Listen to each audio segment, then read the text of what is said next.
कृष्ण कृष्ण हरे हरे हरे राम राम राम हरे हरे हरे कृष्ण कृष्ण कृष्ण हरे राम राम राम हरे हरे हरे कृष्ण कृष्ण हरे राम राम राम हरे हरे हरे कृष्ण कृष्ण हरे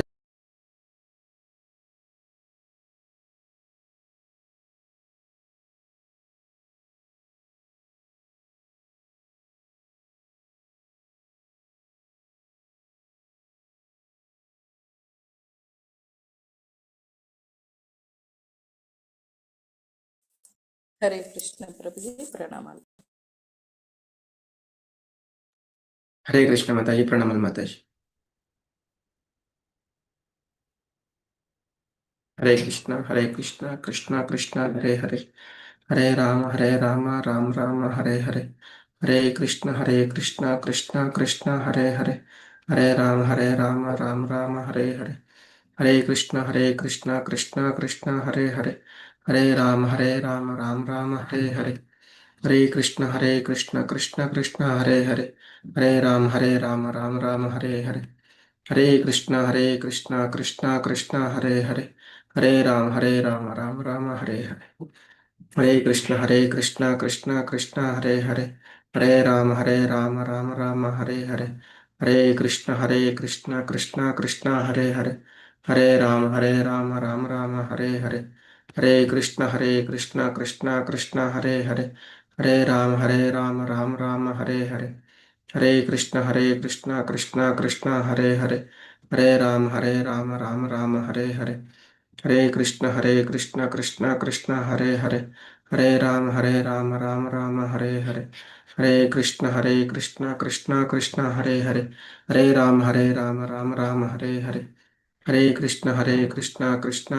हरे राम राम हरे कृष्ण कृष्ण कृष्ण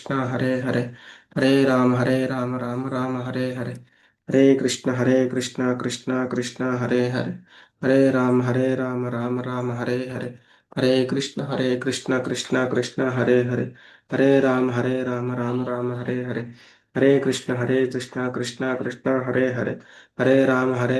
राम राम हरे कृष्ण कृष्ण कृष्ण हरे राम राम हरे कृष्ण कृष्ण कृष्ण हरे राम राम हरे कृष्ण कृष्ण कृष्ण हरे राम राम हरे कृष्ण అండి అందరికీ ఇస్కాన్ శ్రీ శ్రీ రాధా గోవింద ఆలయం మంగళూరు కర్ణాటక వారి తరపున 18 రోజుల్లో భగవద్గీత అవగాహన క్లాసులకి అటెండ్ అయిన మీ అందరికీ స్వాగతం. ఈరోజు మనం 18వ అధ్యాయం హరే కృష్ణ కృష్ణ కృష్ణ హరే రామ రామ రామ హరే కృష్ణ కృష్ణ కృష్ణ హరే రామ రామ రామ హరే కృష్ణ కృష్ణ కృష్ణ హరే రామ రామ రామ హరే కృష్ణ కృష్ణ కృష్ణ హరే రామ రామ రామ హరే కృష్ణ కృష్ణ కృష్ణ హరే రామ రామ రామ హరే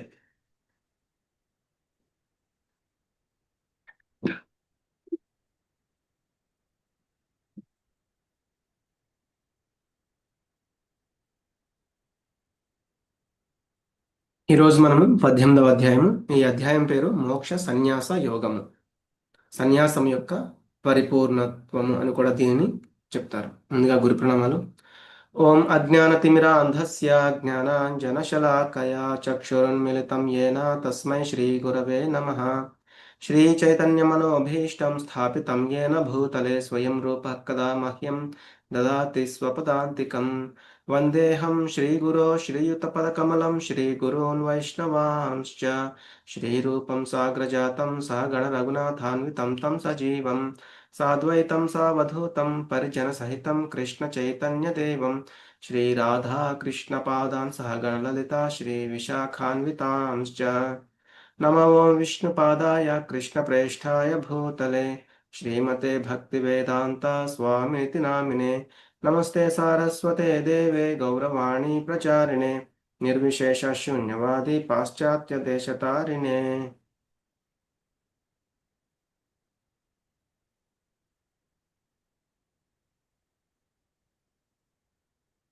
हे कृष्ण करुणा सिंधो दीनबंधो जगत्पते गोपेश गोपिका कांता राधा कांत नमोस्तुते। तप्त कांचन गौरांगी राधे वृंदावनेश्वरी वृषभानुसुते देवी प्रणमामि हरे प्रिये। वाञ्छाकल्पतरुभ्यश्च कृपा सिन्धुभ्य एव च पतितानां पावनेभ्यो वैष्णवेभ्यो नमः। जय श्री कृष्ण चैतन्य प्रभु नित्यानंद द्वैत गदाधर श्रीवासादि Music speaker. वृंदा। हरे Listen कृष्णा now. हरे कृष्णा कृष्णा हरे हरे हरे राम राम राम हरे हरे। हरे कृष्णा कृष्णा कृष्णा हरे हरे हरे राम राम हरे हरे। हरे कृष्णा कृष्णा कृष्णा हरे हरे हरे राम राम हरे हरे।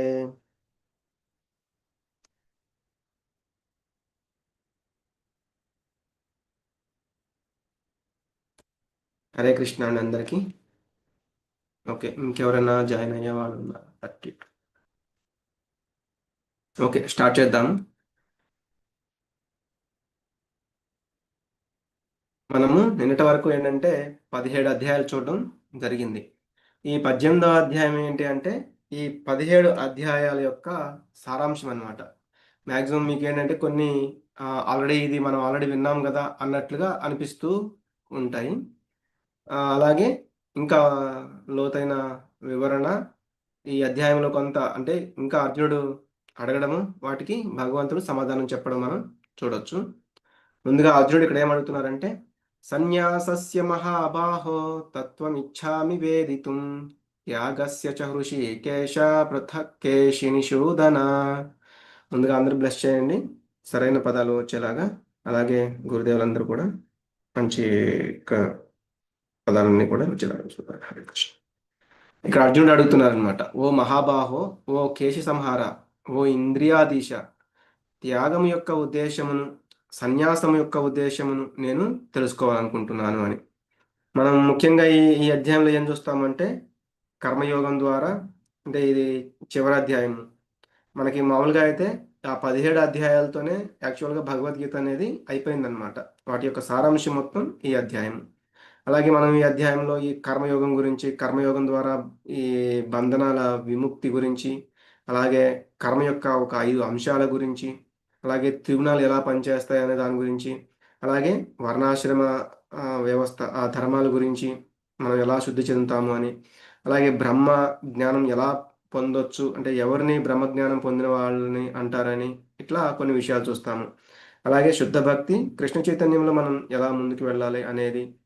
అలాగే ఈ అధ్యాయం యొక్క సారాంశం లాస్ట్ శ్లోకంలో సంజయుడు చెప్తారనమాట. ఎప్పుడైతే అర్జునుడు మొదటగా ప్రశ్న అడిగారో దానికి ఎప్పుడైతే ధృతరాష్ట్రుడు మొదట్లో అడిగారో దానికి సమాధానంగా ఇందులో ఇక్కడ లాస్ట్కి సంజయుడు సమాధానం చెప్తారనమాట.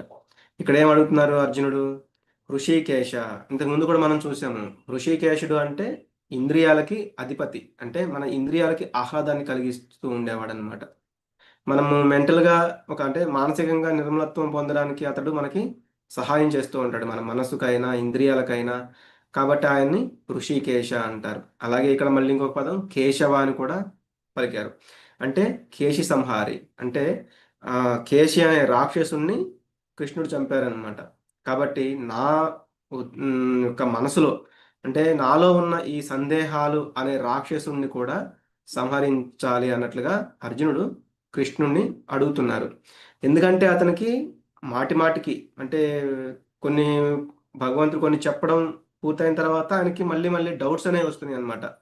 డౌట్ అనేది ఏంటి అంటే ఒక రాక్షసుడిలాగా. కాబట్టి వాటిని మనం అడుగుతూ ఉంటే మనలో ఉన్న ఆ సందేహాలు, ఆ రాక్షసుడు బయటికి వెళ్ళిపోతూ ఉంటారు. కాబట్టి ఆయన మళ్ళీ మళ్ళీ అడుగుతున్నారు, గురువుని ఒక శిష్యుడు అడిగినట్లుగా. దానికి భగవంతుడు సమాధానం చెప్తూ ఉన్నారు. ఇక్కడ అర్జునుడు ఏమడుగుతున్నారు?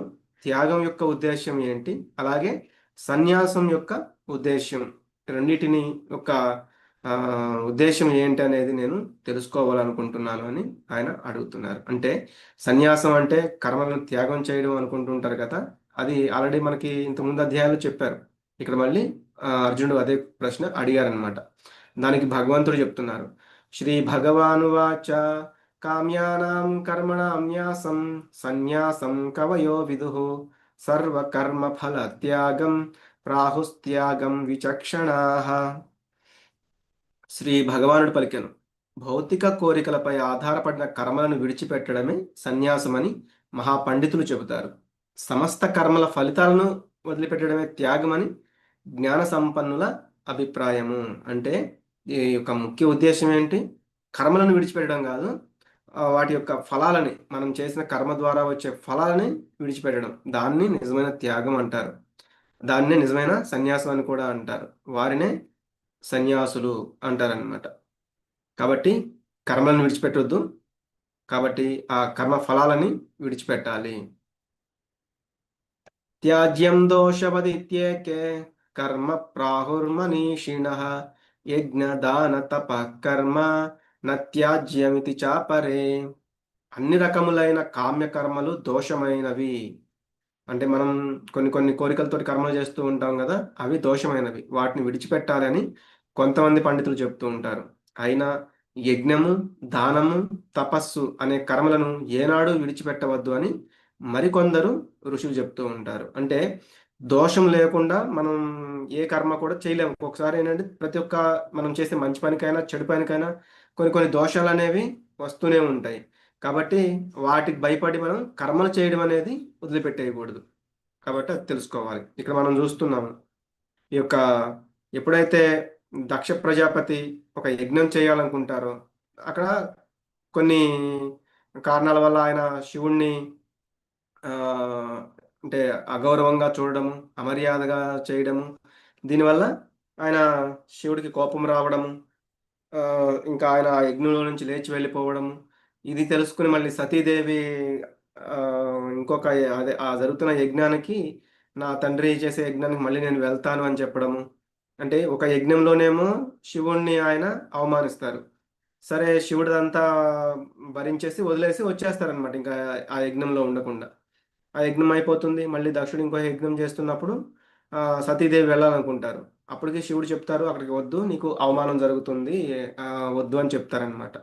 కానీ ఆవిడేంటంటే లేదు, వెళ్తాను అని వెళ్తారు. అక్కడికి వెళ్ళిన తర్వాత ఆవిడను కూడా ఆయన అవమానిస్తారు. ఎందుకు? నువ్వు ఒక శ్మశానంలో ఉండేవాడిని, ఇట్లా కొంచెం ఆ, విపరీతార్థాలు వచ్చేలాగా మాట్లాడతారనమాట. దానికి ఆవిడకి కోపం వచ్చి, ఆవిడ అక్కడ ఉన్న, అంటే నీ ద్వారా వచ్చిన శరీరమే కాబట్టి ఇది నాకు ఈ శరీరం వద్దు అని అక్కడ జరుగుతున్న యజ్ఞ కుండం, అంటే ఆ అగ్నిలోనే ఆమె దూకుతుందనమాట.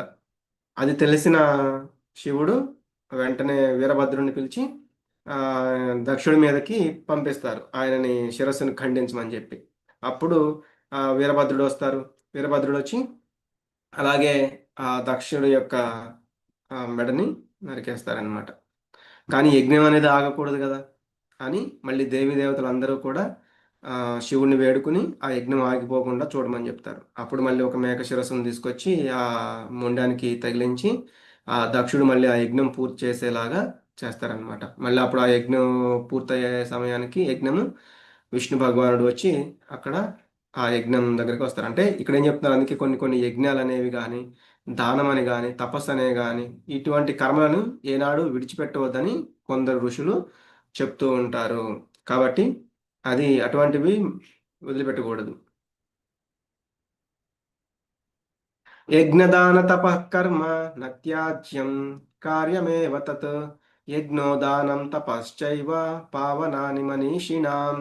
యజ్ఞము, దానము, తపస్సు, కర్మలను ఎన్నడూ విడిచిపెట్టవద్దు, వారిని తప్పక ఆచరించవలను. వాస్తవమునకు యజ్ఞము, దానము మరియు తపస్సులు మహాత్ములను కూడా పవిత్రము చేస్తాయి.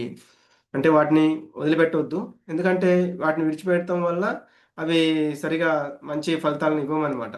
కాబట్టి అటువంటి వాటిని చేయడం వల్ల మహాత్ములు కూడా పవిత్రం అవుతూ ఉంటారు. అందుకే ఇక్కడ మనం చూస్తే, ఎప్పుడైతే మనకి ఈ కలియుగానికి మనం ఏమని చెప్పుకున్నాము, సంకీర్తన యజ్ఞం అనమాట. కలౌతత్ హరికీర్తనాత్. అంటే మనం ఒక్కళ్ళమే నామస్మరణ చేస్తూ ఉండడం, హరే కృష్ణ కృష్ణ కృష్ణ హరే హరే, హరే రామ రామ రామ హరే హరే. అది మనం ఎట్లయితే జపం చేస్తూ ఉంటామో అది మనం ఒక్కళ్ళమే కూర్చొని చేస్తూ ఉంటే జపము. అలా కాకుండా మనతో పాటు కొంతమందిని మనం చేర్చుకుని మనం చేస్తూ ఉంటే దానిని సంకీర్తన అంటారు. కాబట్టి ఈ కలియుగానికి సంకీర్తన ఉద్యమం అనేది చాలా ఉన్నతమైనది. అదే జపయజ్ఞోస్మి అని భగవంతుడు 10వ అధ్యాయంలో కూడా చెప్పారు. అందుకే అన్నమాచార్యం చూసిన రామదాసు అంటే గోపన్న వీళ్ళని మనం చూసిన వాళ్ళు ఎంతో రుచిరా ఎంతో రుచిరా శ్రీరామ నీ నామం ఎంతో రుచిరా అని చెప్తూ ఉంటారు రామదాసు. అందుకే మనము భగవంతుని యొక్క నామాన్ని ఎల్లప్పుడూ కూడా మనము జపిస్తూనే ఉండాలి. దానివల్ల అదే యజ్ఞం, అలాగే అదే తపస్సు, అదే దానం కూడా మనము భగవంతుని యొక్క నామాన్ని అందరికీ దానం చేస్తూ ఉన్నాము. అటువంటివి మహాత్ములను కూడా పవిత్రం చేస్తూ ఉంటాయని ఇక్కడ చెప్తడం జరిగింది. ఏతాన్యపి తు కర్మాణి సంగం త్యక్త్వా ఫలాన్ని చ కర్తవ్యానీతి మే పార్థ నిశ్చితం మతముత్తమం. ఓ అర్జున, ఈ కర్మలన్నీ మమకారాసక్తి మరియు ఫలాపేక్ష లేకుండా చేయాలి. అంటే మనం చేస్తున్న ఏ కర్మైనా సరే మమకారం అంటే ఆ కర్మ మీద మమకారం ఉండకూడదు, ఆ ఫలితం మీద మమకారం ఉండకూడదు. ఇది నా డ్యూటీ అని చేయాలి. అంతేగాని అది చేస్తే నాకు లాభం రావాలి, నన్ను అందరూ పొగడాలి, నన్ను అందరూ ప్రశంసించాలి, ఇటువంటివన్నీ పెట్టుకోకూడదు. వాటిని కర్తవ్యంగా భావించేయాలి. ఇదే నా ఖచ్చితమైన అభిప్రాయం అని భగవంతుడు చెప్తున్నారు. మతం ఉత్తమం, ఇది నిశ్చయంగా నా మతము అని చెప్తున్నారు. అభిప్రాయం మనం చూసాం, మతము అంటే అభిప్రాయము.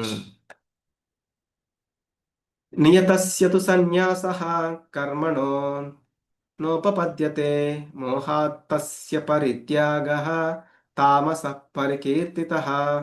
విద్యుక్త ధర్మాలను ఏనాడు విడిచిపెట్టడం మంచిది కాదు. అవివేకంతో విద్యుక్త ధర్మాలను విడిచిపెడితే అలాంటి త్యాగాన్ని తమోగుణ త్యాగం అంటారు. కొంతమంది ఏం చేస్తూ ఉంటారు, చేద్దాంలే, ఈరోజు నేను బద్ధకంగా ఉన్నాను, నాకు నాకు ఓపిక లేదు, రేపు చూద్దాంలే, రేపు చేస్తాంలే అంటే వాళ్ళు చేయవలసిన విద్యుత్ ధర్మాలు ఏవైతే ఉన్నాయో వాటిని విడిచిపెట్టడం మంచిది కాదు. వాటిని చేస్తూ ఉండాలి. ఒకవేళ వాటిని అలా విడిచిపెడితే అంటే చేయలేననో, బద్ధకంతో, సోమరితనంతో ఇలా చేస్తే దానిని తమోగుణ త్యాగం అంటారు. అంటే కర్మ త్యాగం చేస్తున్నారనమాట. దుఃఖమిత్యేవ యత్కర్మ కాయక్లేశభయాత్ త్యజేత్ సకృత్వా రాజసం త్యాగం నైవ త్యాగ ఫలం లభేత్. కష్టంగా ఉన్నాయని లేదా శారీరమునకు అసౌకర్యంగా భావించి విధిగా చేయవలసిన కర్తవ్య కర్మలను విడిచిపెట్టడాన్ని రజోగుణ త్యాగం అంటారు. అటువంటి త్యాగము ఎప్పటికీ క్షేమదాయకమైనది కాదు మరియు మన ఉన్నతికి అది దోహదపడదు. అంటే ఇందాక మనం చూసాము, వాళ్ళు ఏంటంటే అసలు ఈరోజు చేయాల్సిన పనిని వాయిదా వేసుకుంటారు, రేపు చేద్దాంలే, వద్దులు నాకు అది చేయలేను. కానీ రజోగుణంలో ఉన్న వాళ్ళు ఏంటి, వీళ్ళు చూస్తారు ఆ యొక్క పని చేయాలని, చూసిన తర్వాత అమ్మో ఇది నా వల్ల కాదు, నా బాడీకి మంచిది కాదు, లేకపోతే నా బాడీ అలసిపోతుంది, ఇట్లా అనమాట, నా బాడీకి కష్టం అవుతుంది, ఇలా దీనంతా రజోగుణం అంటారు అనమాట. కాబట్టి ఈ యొక్క దాని ద్వారా వచ్చే కర్మఫలం అంటే వాళ్ళకి ఏంటంటే కోరికలు ఉన్నాయి, అలాగే వాటికి కావాల్సిన డబ్బు సంపాదించాలి, దాని అంతటికీ కూడా ఎప్పుడు కష్టపడుతూనే ఉంటారు. కానీ ఒక్కొక్కసారి శరీరం అలసిపోతే నేను కష్టపడుతున్నాను అని శరీరానికి ఇబ్బంది కలుగుతుంది అని దాన్ని వదిలేస్తూ ఉంటారు. అది రజోగుణ త్యాగం. దాని ద్వారా వచ్చే ఫలితం కూడా కష్టంగానే ఉంటుందన్నమాట. కార్యమిత్యేవ యత్కర్మ నియతం క్రియతే అర్జున సంగం త్యక్త్వా ఫలం చైవ సత్యాగ సాత్వికో మతః. ఓ అర్జున, తన విద్యుక్త కర్మలను కర్తవ్య బుద్ధితో నిర్వహిస్తూ సమస్త భౌతిక సాంగత్యాన్ని ఫలాసక్తిని విడిచిపెట్టినప్పుడు దానిని సాత్విక గుణత్యాగము అని అంటారు. అంటే మనం ఏం చేసినా కూడా భగవంతుని యొక్క భక్తి భావనలో ఉంటూ, అంటే ఇక్కడ చూడండి, వీళ్ళు ఏదో చేస్తూ ఉన్నారు, ఒక కర్మాగారం అంటే ఒక ఫ్యాక్టరీ లాంటి దాంట్లో.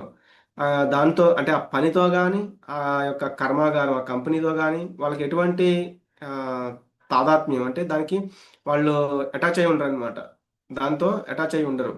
అలాగే శ్రీకృష్ణుని కొరకు పనిచేస్తూ అంటే భగవంతుని కొరకు పనిచేస్తూ ఫలాన్ని అతనికే విడిచిపెడతారు.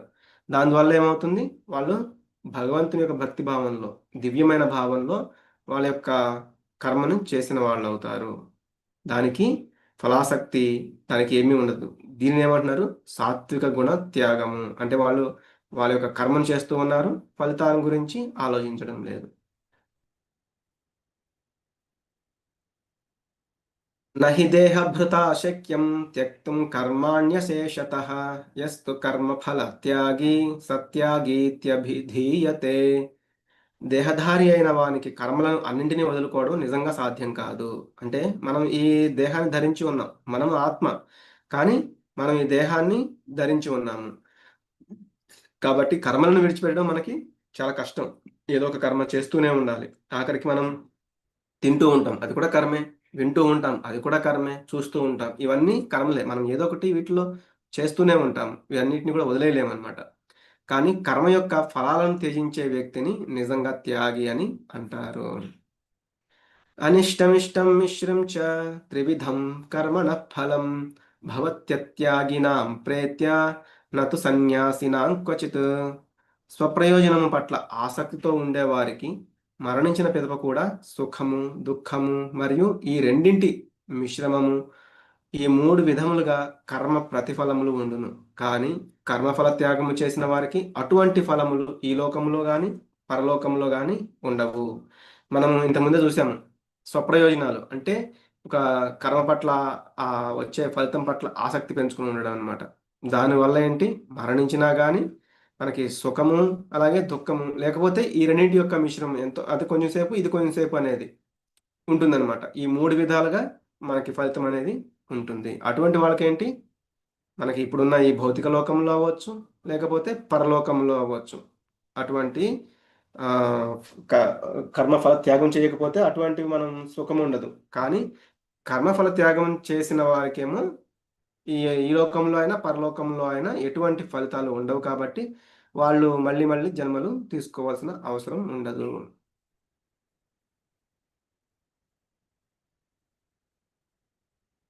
ఈ రోజు ఇది కొంచెం పెద్ద చాప్టర్ అండి. ఒక 10 మినిట్స్ లేట్ అయినా కూడా అందరూ లీవ్ అవ్వకుండా లాస్ట్ వరకు ఉండండి.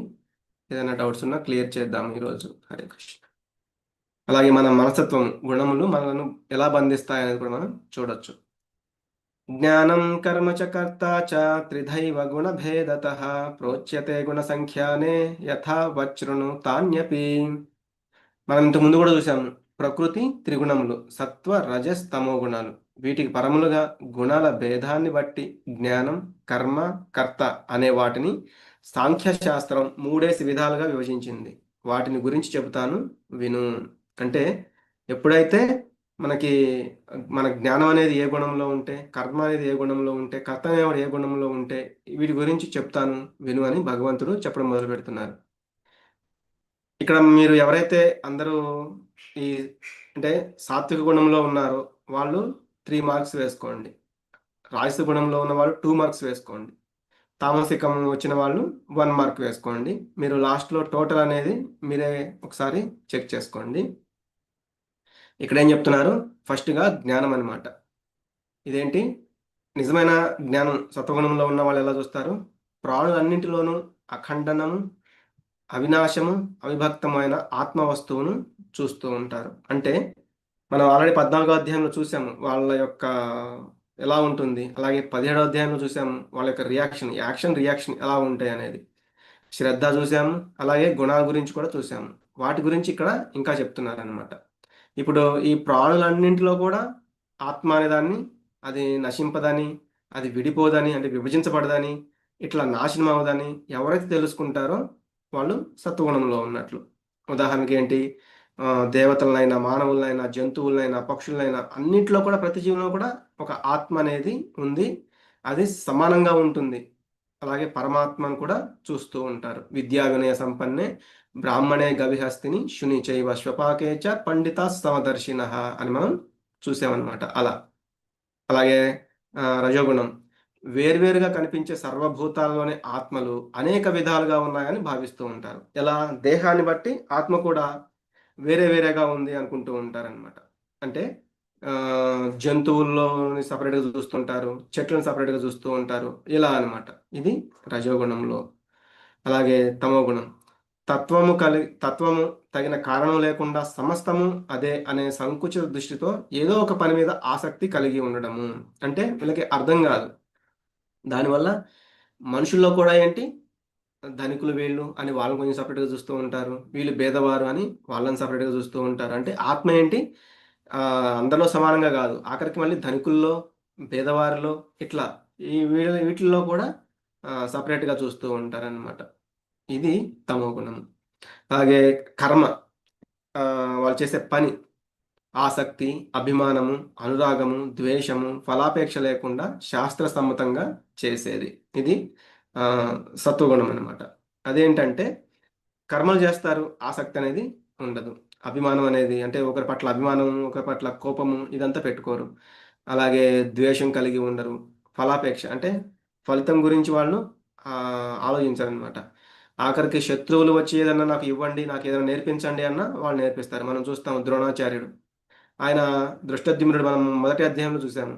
దృష్టద్యుమ్నుడు ఆ, ఆయన ఆవిర్భవించింది అంటే ఆయన జన్మించిందే, ఆ యజ్ఞగుండం నుంచి వచ్చిందే ద్రోణాచార్యుడిని సంహరించడానికి. అది తెలిసినా కూడా మళ్ళీ ద్రోణాచార్యుడి దగ్గరే విద్య నేర్చుకోవడానికి వెళ్ళి ఆ, అడిగినప్పుడు విద్య నేర్పండి అని అడిగినప్పుడు ద్రోణాచార్యుడు అదేం ఆలోచించకుండా ఆయన విద్యను నేర్పుతారనమాట. అట్లా. అలాగే ఫలాభిలాషతో, అహంకారంతో, అధిక ప్రయాసతో ఆచరించేది. మనం రజోగుణం గురించి చూస్తూనే ఉన్నాం, 14వ అధ్యాయంలో కూడా చూసాం కదా. వీళ్ళు ఏం చేస్తూ ఉంటారు, ఆ, ఇంద్రియ తృప్తి కోసం అతిగా పాకులాడుతూ ఉంటారు, చాలా చాలా కష్టపడుతూ ఉంటారు. ఎందుకు? ఆ అభిలాష ఉంటుందన్నమాట, ఆ ఫలితం నాకు కావాలి అని అహంకారంతో చేస్తూ ఉంటారు, అధికంగా శ్రమ పడుతూ ఉంటారు. అలాగే తమో గుణం, మోహంతో, అంటే వాళ్ళకి తెలియదు ఏది చేయాలి ఏది చేయకూడదని, స్వశక్తి ఏమిటో, అంటే నా శక్తి ఏంటో నాకే తెలియదు, పరిణామాలు అంటే దాని ద్వారా వచ్చే పరిణామం గురించి, జరిగే నష్టం గురించి కానీ, దానివల్ల వచ్చే హాని గురించి కానీ ఆలోచించకుండా ఏదో ఒక ఆ, తెలియని అంటే అవిద్యతో చేస్తూ ఉంటారు వాళ్ళు కర్మలు అనేవి.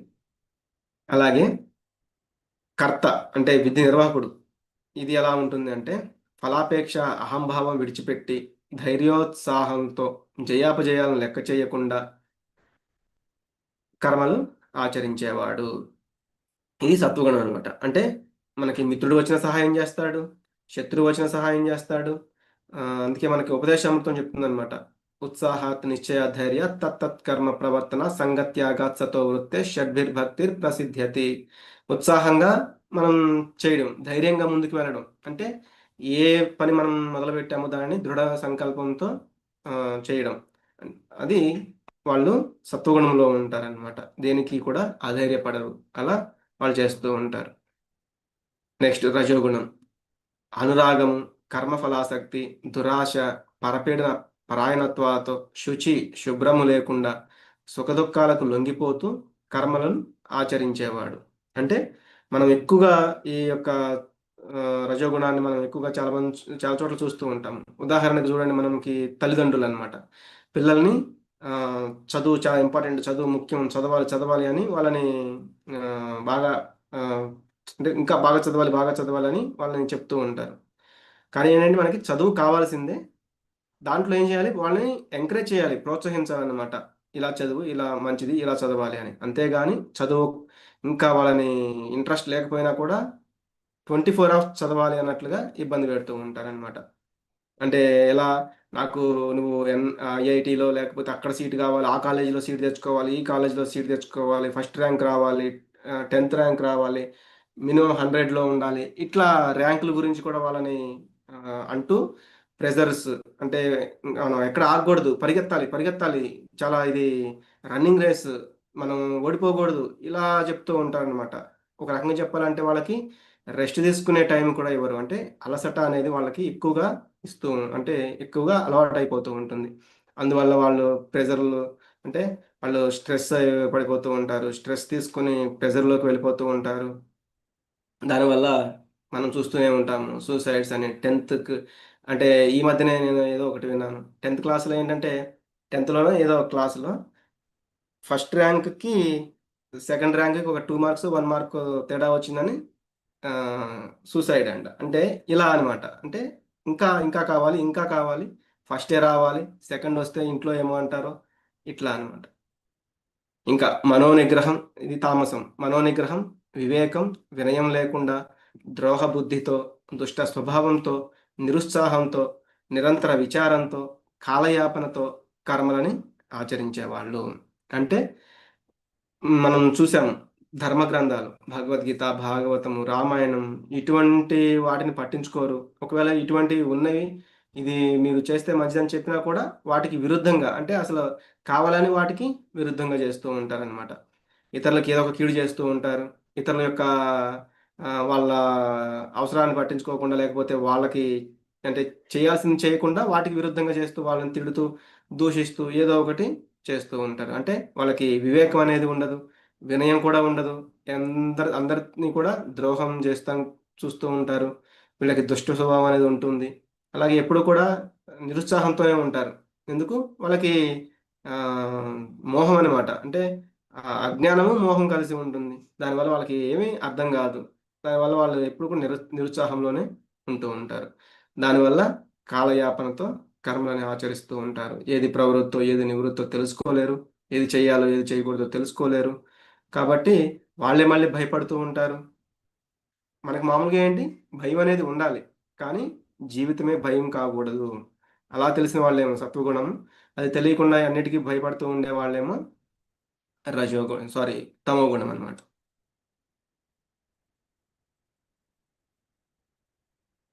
ఇక్కడ ఇంకేం చెప్తున్నారంటే, ఓ ధనంజయ, గుణ భేదాలను బట్టి బుద్ధి, ధైర్యము మూడేసి విధాలు, వాటిని గురించి పూర్తిగా విడివిడిగా వివరిస్తాను విను.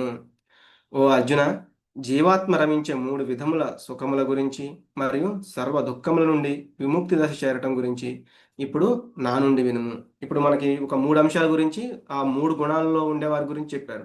ఇప్పుడు మళ్ళీ ఇంకొక మూడు విషయాల గురించి, మళ్ళీ ఆ మూడు గుణాల్లో ఉండేవారి గురించి కూడా చెప్తున్నారు. ఇక్కడ కూడా మీరు సత్వగుణం వస్తే 3 మార్కులు, రజోగుణం వస్తే 2 మార్కులు, తమో గుణం వస్తే 1 మార్కు, ఇలా మీరు ఆ, చూసుకోవచ్చు. ఇక్కడ ఏం చెప్తున్నారు? ముందుగా వారి యొక్క బుద్ధి, సత్వగుణంలో ఉండే బుద్ధి, కర్మ మార్గాన్ని, సన్యాస మార్గాన్ని, కర్తవ్యము అకర్తవ్యాలను, భయ అభయాలను, బంధాన్ని మోక్షాన్ని గ్రహించే బుద్ధి. అంటే అన్నిటిని కూడా చాలా జాగ్రత్తగా, ఆ, ఏది ఎట్లా ఉందో దాన్ని అట్లాగే చూడగలిగే అంత బుద్ధి అనేది వీళ్ళకు ఉంటుంది. ధర్మము అధర్మము, కార్యము అకార్యము తెలుసుకోలేని బుద్ధి రజోగుణంలో ఉండేవారిది. ఇంకా తమో గుణంలో అజ్ఞాన అంధకారం వల్ల అధర్మాన్నేమో ధర్మంగా, ప్రతి విషయాన్నినేమో అంటే మంచి విషయాన్ని విరుద్ధంగా, విపరీతంగా భావించే బుద్ధి ఉంటుంది తమో గుణంలో ఉన్న వారికి. అంటే మనము చూస్తూ ఇప్పుడు ఆ, ధర్మం ఇది తెలుసుకోలేకపోయాడు కర్ణుడు. ఆయన ఏంటి, ఎప్పుడు అంటే ఎక్కడ ధర్మం ఉంది, ఎక్కడ అధర్మం ఉంది, ఎక్కడ చెయ్యాలి, ఎక్కడ చెయ్యకూడదు అనేది తెలుసుకోకుండా ఆయన అధర్మం వైపు వెళ్ళిపోయారనమాట. ఆయనది ఒక రకంగా చెప్పాలంటే రజోగుణం. అంటే నాకు పేరు రావట్లేదు, ఇట్లా చూస్తూ ఉండేవాడు. అలాగే తమో గుణం, కృష్ణుడు భగవద్గీతలో మనం ఎలా ఉండాలో బోధించారంటే, ఎవరు చెప్పారు? కృష్ణుడు చెప్తే అది నిజమైపోతుందా, మనందరం దాన్ని పాటించాలా అని ప్రశ్నిస్తూ ఉంటారు కొంతమంది. అలాగే మనము ఈ ధృతరాష్ట్రం చూస్తాము. పుత్ర వ్యామోహంతో ఆయన ఏం చేశాడు? ఒప్పుని తప్పుగా అనుకోవడం, తప్పుని ఒప్పుగా అనుకోవడం, అంతా కూడా అది తమో గుణం అనమాట. తర్వాత సంకల్పం, ఇది సత్వగుణంలో ఉన్న వాళ్ళది ఎట్లా ఉంటుంది? మనసు, ప్రాణం, ఇంద్రియాలు, వీటి వ్యాపారాలను యోగ సాధనతో నిలబెట్టగలిగే నిశ్చలమైన ధైర్యం ఉంటుందన్నమాట వాళ్ళకి. అంటే మనము ఎగ్జాంపుల్గా మనం హనుమంతుడిని చూస్తాము. సీతాదేవి ఎక్కడుందో కనిపెట్టమని చెప్పారు. అయితే ఆయన ఆ లంక వైపు వెళ్తూ ఉన్నప్పుడు మధ్యలో ఒక ఒక పెద్ద నదిని దాటాల్సి వచ్చినప్పుడు, సముద్రం దాటాల్సి వచ్చినప్పుడు మైనాకుడు వస్తారనమాట, పర్వతం. ఆయన హనుమంతుడికి చెప్తారు, హనుమాన్ నువ్వు అలసిపోయినట్లున్నావు, కొద్దిసేపు ఈ పర్వతం మీద అంటే నా మీద విశ్రాంతి తీసుకో, ఇక్కడ చాలా పండ్లు ఉన్నాయి, అవన్నీ స్వీకరించు, అప్పుడు నీకు కొంత విశ్రాంతి అనేది దొరుకుతుంది అని చెప్తారు. కానీ హనుమంతుడు ఏమంటారు, ఇది భగవంతుని యొక్క కార్యము, ఇది నేను దీన్ని అంటే ఇది గొప్ప సంకల్పము, దీన్ని నేను మధ్యలో ఆపేసి విశ్రాంతి తీసుకోవడం ఇదంతా కుదరదు, కాబట్టి నేను ఇప్పుడు విశ్రాంతి తీసుకోలేను అని చెప్తారనమాట. అంటే భగవంతుని పట్ల ఏదైతే మనకి నిష్టను పెంచుతుందో ఆ కార్యాన్ని నేను వదిలిపెట్టను, పూర్తి చేస్తానని అంటారు. కాబట్టి బుద్ధిని, మనస్సుని, ఇంద్రియాలని మనం కంట్రోల్ పెట్టుకోగలిగితే అటువంటి ధైర్యము సత్వగుణం. అలా కాకుండా ధర్మ అర్థ కామ అటువంటి వాటి పట్ల అభిలాష, అభిమానము, ఫలాభిలాష కలిగి ఉండే ధైర్యం. అంటే మనకి వీటి పట్ల అంటే ఏదైనా సరే ఆ, ధర్మార్థాలు అంటే డబ్బు పట్ల లేకపోతే మనకున్న కోరికలను తీర్చుకునే యొక్క దీని పట్ల ఎక్కువ అభిలాష కలిగి ఉండడము, అభిమానం కలిగి ఉండడము, ఎల్లప్పుడూ కూడా ఇంద్రియ తృప్తి కోసము అది వేటి ద్వారా అయితే మనకి తీరుతుందో వాటి గురించి కర్మలు చేస్తూ ఉండేవాళ్ళు అనమాట. అటువంటి దాంట్లో ధైర్యంగా కర్మలు చేస్తూ ఉంటారు రజోగుణంలో ఉండేవాళ్ళు. అంటే ఫలితాల గురించి యజ్ఞాలు చేస్తూ ఉంటారు, లేకపోతే ప్రమోషన్స్ గురించి ఏదో ఒక పూజలు చేస్తూ ఉంటారు, భౌతికమైన కోరికల గురించి ఏదో ఒకటి చేస్తూ ఉంటారు. అలాగే తమో గుణం, బుద్ధి లేనివాడు నిద్ర, భయం, దుఃఖం, విషాదం, మదములను విడిచిపెట్టకుండా చేసే ధైర్యం. వీళ్ళ యొక్క అంటే సంకల్పం ఎలా ఉంటుంది? నిద్ర, భయం, దుఃఖం, విషాదం ఇటువంటి వాటిని విడిచిపెట్టకుండా ఉంటారనమాట. కాబట్టి నిద్ర అంటే మనం ఏమనుకుంటాము? ఎక్కువగా నిద్రపోతూ ఉండడం. ఇప్పుడు ఆ, సాత్విక గుణంలో ఉన్న వాళ్ళు కూడా నిద్రపోతారు, కానీ వీళ్ళది వేరేగా ఉంటుంది, వీళ్ళది వేరేగా ఉంటుంది. మనం ఇక్కడ ఏంటంటే ఒక ఒక స్టోరీ అనేది చూడొచ్చు. ఒక అతను ఏంటంటే కొన్ని ఎగ్స్ అంటే గుడ్లని ఇంటికి తెచ్చి ఆయన ఇంట్లో పెట్టుకుని అనుకుంటాడు, ఈ గుడ్లతో నేను ఒక కోళ్ల ఫారం అనేది నేను స్టార్ట్ చేస్తాను అని. అలా ఆలోచిస్తూ ఆయన నిద్రలోకి జారుకుంటాడు అనమాట. నిద్రలో ఏమొస్తుంది మళ్ళీ? ఎందుకంటే ఎక్కువగా ఆలోచిస్తూ నిద్రపోయాడు కాబట్టి ఆ కోడిగుడ్లే వస్తాయి. నిద్రలో ఏం ఆలోచిస్తాడు? ఆ గుడ్లు నుంచి కోడి పిల్లలు వచ్చినాయి అనమాట. అవి పెద్దవి అవుతాయి, మళ్ళీ అవి గుడ్లను పెడతాయి, మళ్ళీ అవి పెద్దవి అవుతాయి ఆ పిల్లలు. ఆ పిల్లల నుంచి మళ్ళీ కోళ్ళు, ఇట్లా ఆయన పెద్ద కోటేశ్వరుడు అయిపోయాడు అనమాట. అట్లా ఆయన కలగంటూ ఉన్నాడు. తర్వాత పెద్ద కోటేశ్వరుడు అయిపోయిన తర్వాత ఆయనకి వివాహం అంటే పెళ్లి చేసుకున్నాడు, పిల్లలు పుడతారు.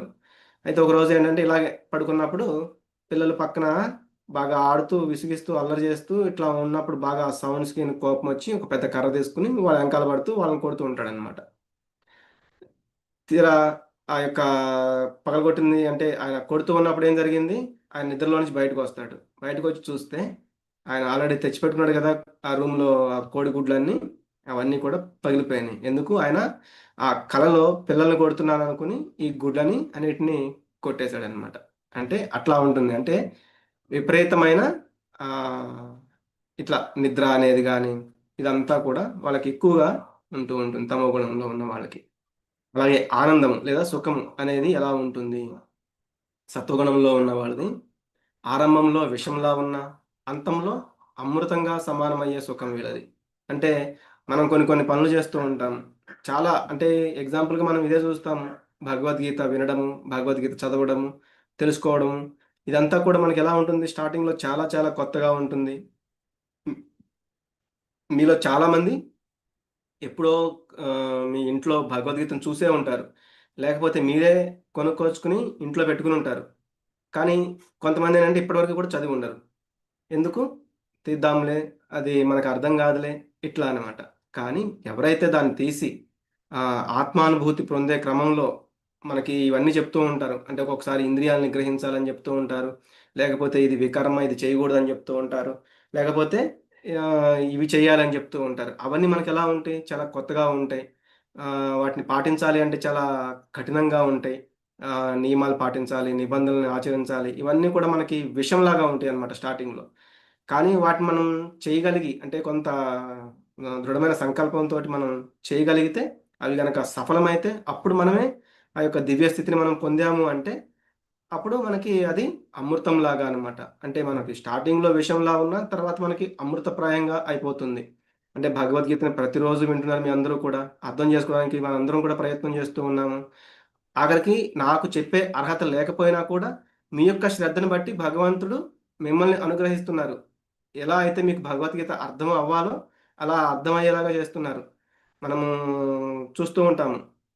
పిల్లలు కూడా స్కూల్‌కెళ్ళేటప్పుడు మొదట్లో నేను వెళ్ళనని ఏడుస్తారనమాట. కానీ వాళ్ళే ఒక 1 ఇయర్, కొన్ని మంత్స్ లేకపోతే కొన్ని రోజులు అయిపోయేసరికి వాళ్ళే స్కూల్‌కి మేము వెళ్తామని వాళ్ళు వెళ్ళిపోతూ ఉంటారనమాట. ఒక్కరోజు కూడా డుమ్మా కొట్టడానికి ఇష్టపడుతూ ఉండరు.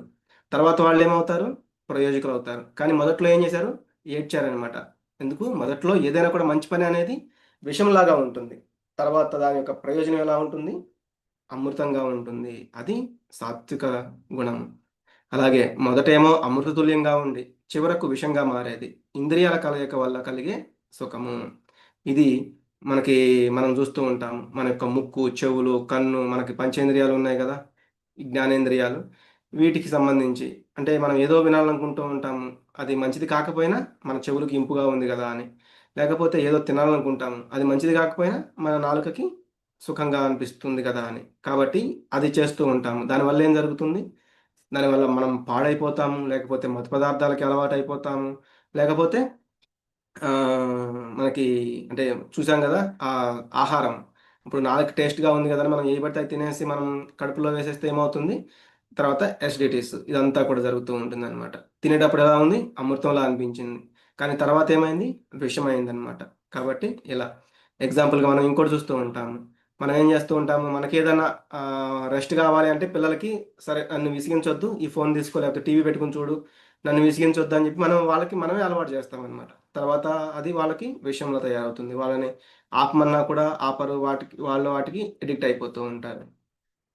తర్వాత తమోగుణం, నిద్ర, బద్ధకం, ప్రమాదాల వల్ల జనించి ఆదిలోను అంతంలోను మోహం కలుగజేసే సుఖము. వీళ్ళ యొక్క సుఖమైన, వీళ్ళ యొక్క ఆనందమైన ఎలా ఉంటుంది అంటే బాగా మాదక ద్రవ్యాలకి లేకపోతే మత్తు పదార్థాలకి అలవాటైపోతారు. ఎందుకు?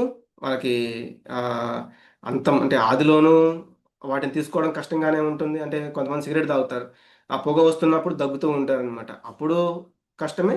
దానివల్ల వచ్చే క్యాన్సర్లు, వాటి వల్ల కూడా కష్టమే. అంటే ఆదిలోను అంతంలోను రెండిట్లో కూడా ఏంటి, వాళ్ళకి విషంగానే అది పరిణమిస్తుంది అనమాట. కొంతమంది డ్రింకింగ్ అలవాటు ఉన్నవాళ్ళు, వాళ్ళు ఏదో బాగా తాగేసిన తర్వాత ఎవరినైనా ఏదో అంటారు, ఎవరినో కొడతారు, ఏదో తర్వాత చూస్తే వాళ్ళకి ఏమీ గుర్తుండదు. కాబట్టి వారి యొక్క ఇంద్రియాలైన, బుద్ధి అయినా అంతా కూడా నశించిపోతుంది. అవి ఏవి పనిచేయవు. కాబట్టి వీళ్ళకి ఎప్పుడు కూడా ఏముంటుంది? ఇంట్లో వాళ్ళతోటి దుఃఖమే, బయట వాళ్ళతోటి దుఃఖమే, అతనే దుఃఖం అనమాట. ఎల్లప్పుడూ కూడా దుఃఖంతోనే ఉంటాడు. ఇది తమో గుణంలో ఉన్న వాళ్ళ గురించి అనమాట. కాబట్టి మీరు ఆ మార్కులను చూసి ఆ, మీరు ఒక అండర్స్టాండింగ్కి రావచ్చు. మ్యాక్సిమం ఏంటంటే చాలా మందికి మనకి రజోగుణంలోనో తమో గుణంలోనో ఉండే మార్కులే వస్తాయి ఇక్కడ. బ్రాహ్మణ క్షత్రియ విషాం శూద్రాణాం చ పరంతప కర్మాణి ప్రవిభక్తాని స్వభావ ప్రభవై గుణై. ఓ పరంతప, ప్రకృతి గుణాలను అనుసరించి తమ స్వభావాల నుండి పుట్టిన గుణాల ద్వారా జనులు బ్రాహ్మణులు, క్షత్రియులు, వైశ్యులు, శూద్రులుగా విభజించబడతారు. హరే కృష్ణ.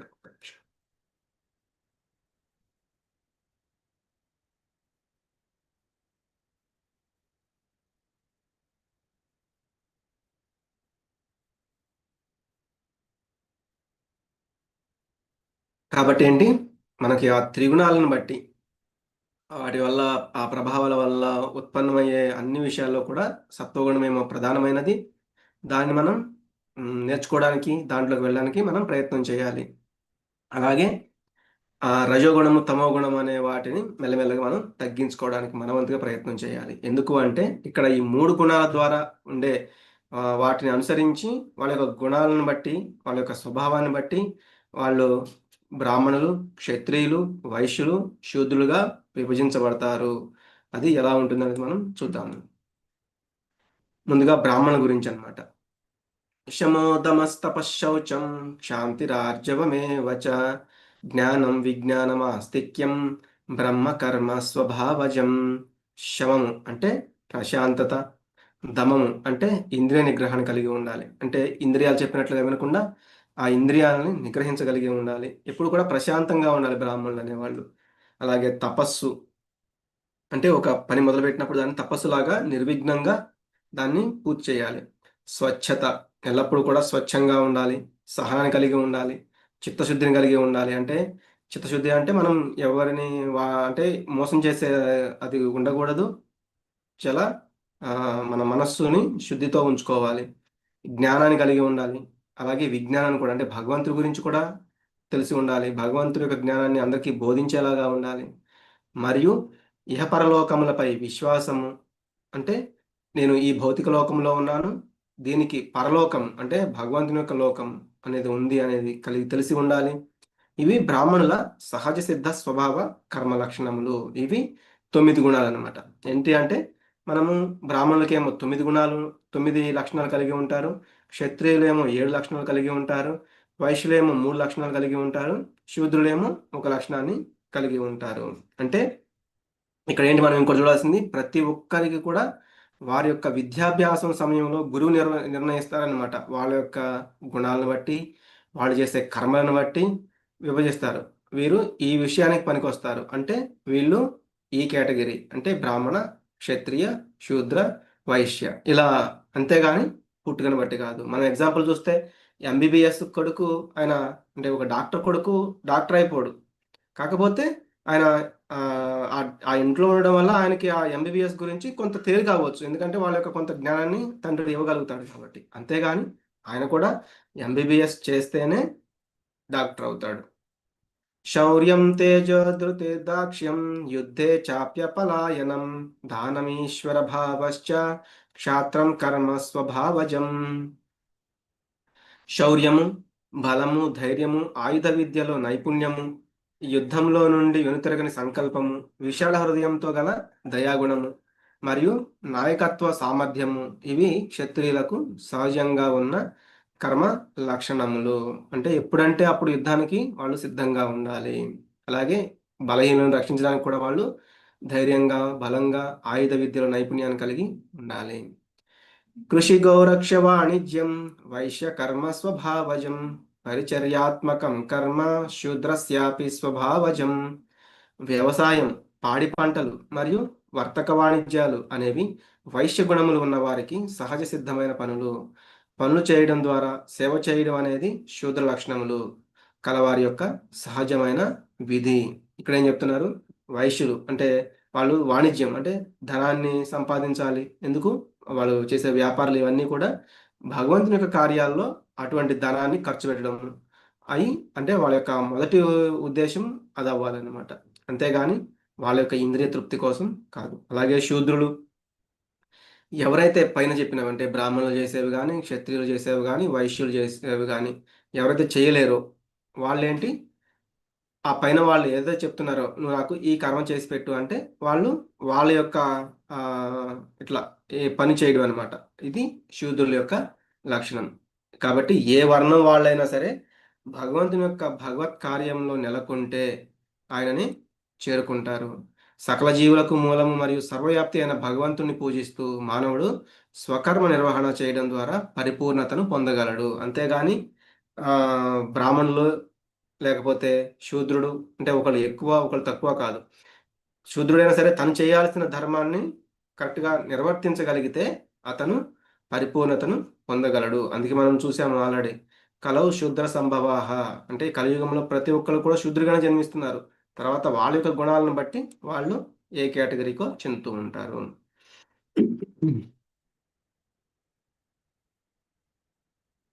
మనం ఇంకా ఎగ్జాంపుల్ కూడా చూడొచ్చు అనమాట. అంటే వాళ్ళ యొక్క కర్మలను ఎలా నిర్వర్తించాలి అనేది. సపోజ్ ఇప్పుడు బ్రాహ్మణులు ఉన్నారు, వాళ్ళు అంటే మనం మందిరాల్లో చూస్తూ ఉంటాము పండుగలకి వాటికి వీటికి వాళ్ళు చాలా గొప్పగా భగవంతుని యొక్క అలంకరణ లేకపోతే భగవంతునికి సంబంధించిన ఆ యొక్క షోడశోపచారాలు ఇవన్నీ చేస్తూ ఉంటారు. అక్కడ ఆ విగ్రహారాధన చేస్తూ ఉంటారు అనమాట. అదే క్షత్రియులైతే మనం తిరుపతి వెళ్ళామనుకోండి, అక్కడ పెద్ద పెద్ద క్యూలు ఉంటాయి, లేకపోతే ఎవరిని ఎటు పంపించాలో అటు పంపిస్తూ ఉంటారు. ఆ లైన్ అంతా మేనేజ్మెంట్ చేస్తూ ఉంటారు. క్యూ అంతా కూడా చాలా జాగ్రత్తలు తీసుకుంటూ అందరికీ హెల్ప్ చేస్తూ ఉంటారు క్షత్రియులు. వైశ్యులు అంటే అక్కడ కొంత ఏదో ఒక వాటి కోసము ఆ కార్యాల కోసము కొంత ధనం కావాలి, ఇదంతా కూడా వైశ్యులు చూసుకుంటూ ఉంటారు. అలాగే చెప్పులు స్టాండ్ దగ్గర లేకపోతే ఏదో ఒక ఆహారం వడ్డించే దగ్గరైనా ప్రసాదం వడ్డించే దగ్గరైనా ఏదో ఒక పని చేస్తూ ఉంటారు. ఇట్లా శూద్రులు అనమాట. అంటే వాళ్ళు చేసే పనిని పరిపూర్ణంగా నిర్వర్తించగలిగితే వాళ్ళు ఎవరైనా భగవంతుని చేరుకోవచ్చు. శ్రేయాన్ స్వధర్మో విగుణః పరధర్మాత్ స్వనుష్ఠితాత్ స్వభావనియతం కర్మ కుర్వన్నాప్నోతి కిల్బిషం. పర అంటే ఇతరుల ధర్మమును సరిగ్గా చేయటం కంటే కూడా సరిగ్గా చేయలేకపోయినా సరే తన స్వధర్మం చేయుటయే వ్యక్తికి శ్రేష్టము. తన స్వభావ సిద్ధ విధులను చేయటంలో వ్యక్తికి పాపము అంటదు. అంటే మనం చేసే మన గుణాన్ని బట్టి మనం చేసే కర్మని బట్టి మనకి అది కొంత ఒక్కొక్కసారి కష్టం అనిపించవచ్చు. కానీ వేరే వాళ్ళు చూస్తే అది చాలా ఈజీగా అనిపించవచ్చు. కానీ మనం ఏదైతే ఉందో, మన ధర్మం ఏదైతే ఉందో దాన్ని మనం నిర్వర్తించాలి. ఎందుకంటే అది గురువు నిర్ణయించారు కాబట్టి అదే చేయాలి. కానీ మనము వేరే వేరే ఇది ఈజీగా ఉంది, అది చాలా ఈజీగా ఉంది, నేను దాన్ని నిర్వర్తించగలను అని అనుకోవడం కరెక్ట్ కాదు. అందుకే మనం చెప్తూ ఉంటారు, జన్మనా జాయతే శూద్ర సంస్కారాత్ భవేత్ ద్విజ. అంటే మనకి పుట్టడమే శూద్రుడిగా పుట్టాము, సంస్కారం ద్వారా మనం ఏదైనా కూడా పొందగలము. బ్రాహ్మణ ఇది అంటే బ్రహ్మజానాతి ఇది బ్రాహ్మణ అంటే మనం ఎప్పుడైతే బ్రహ్మజ్ఞానం తెలుసుకుంటామో అప్పుడు బ్రాహ్మణులు అవ్వచ్చు. అలా అన్నమాట. బ్రహ్మభూత ప్రసన్నాత్మ నశోచతి న కాంక్షతి సమస్సర్వేషు భూతేషు మద్భక్తిం లభతే పరాం. అలా బ్రహ్మస్వరూపం పొందినవాడు ప్రశాంతమైన మనసుతో దేనిని ఆశించడు, దేనికి దుఃఖించడు, సమస్త భూతాలను సంభావంతో చూస్తూ నా పట్ల పరమభక్తిని కలిగి ఉంటాడు. అంటే ఇతను స్థితప్రజ్ఞుల్లాగా ఉంటారు. మనం 2వ అధ్యాయంలో చూసాము. అంటే భగవంతుని పట్ల పరమభక్తిని కలిగి ఉంటాడు, ఎవరిని ఉన్నతంగాను ఎవరిని అధమంగాను చూడడు, అల్పులుగా చూడడు. అలాగే ప్రతి జీవుడు భగవంతుని యొక్క విభిన్న అంశ. అంటే జీవుడు అన్ని దేహాల్లో కూడా జీవుడు విభిన్న అంశగా భగవంతుడే ఉన్నాడని చూస్తారు. అందుకే అందరికీ కూడా నిత్య దాసుడు అని తెలుసుకుని ఉంటాడు. ఎటువంటి భౌతిక భోగాన్ని కూడా అతను కోరుకోడు. జీవేర స్వరూపహోయ్ కృష్ణేర నిత్యదాస్. అంటే నేను భగవంతునికి నిత్యంగా దాసుని అని అతను తెలుసుకుంటాడనమాట. అదంతా తెలుసుకున్న వాడికి ఏముండదు, దేనికి దుఃఖం అనేది ఉండదు, ఎటువంటి కోరికలు అనేవి కూడా అతనికి ఉండవు. భక్త్యా మామభిజానాతి యావాన్ యశ్చాస్మి తత్వతః తతో మాం తత్వతో జ్ఞాత్వా విశతే తదనంతరం. కేవలం భక్తిత సేవ చేత మాత్రమే యథార్థంగా నేను ఎవరో తెలుసుకొనవచ్చును. నన్ను తెలుసుకున్న పిదప నా భక్తుడు నా సంపూర్ణ భావనలో భగవద్ధామంలో ప్రవేశించును. అంటే ఎవరు భగవంతుడి ధామాన్ని చేరుకోవచ్చు అంటే చెప్తున్నారు ఇక్కడ. అందుకే చెప్తున్నారు భక్తియుక్త సేవ ద్వారా, అంటే భక్తి యోగం ద్వారా.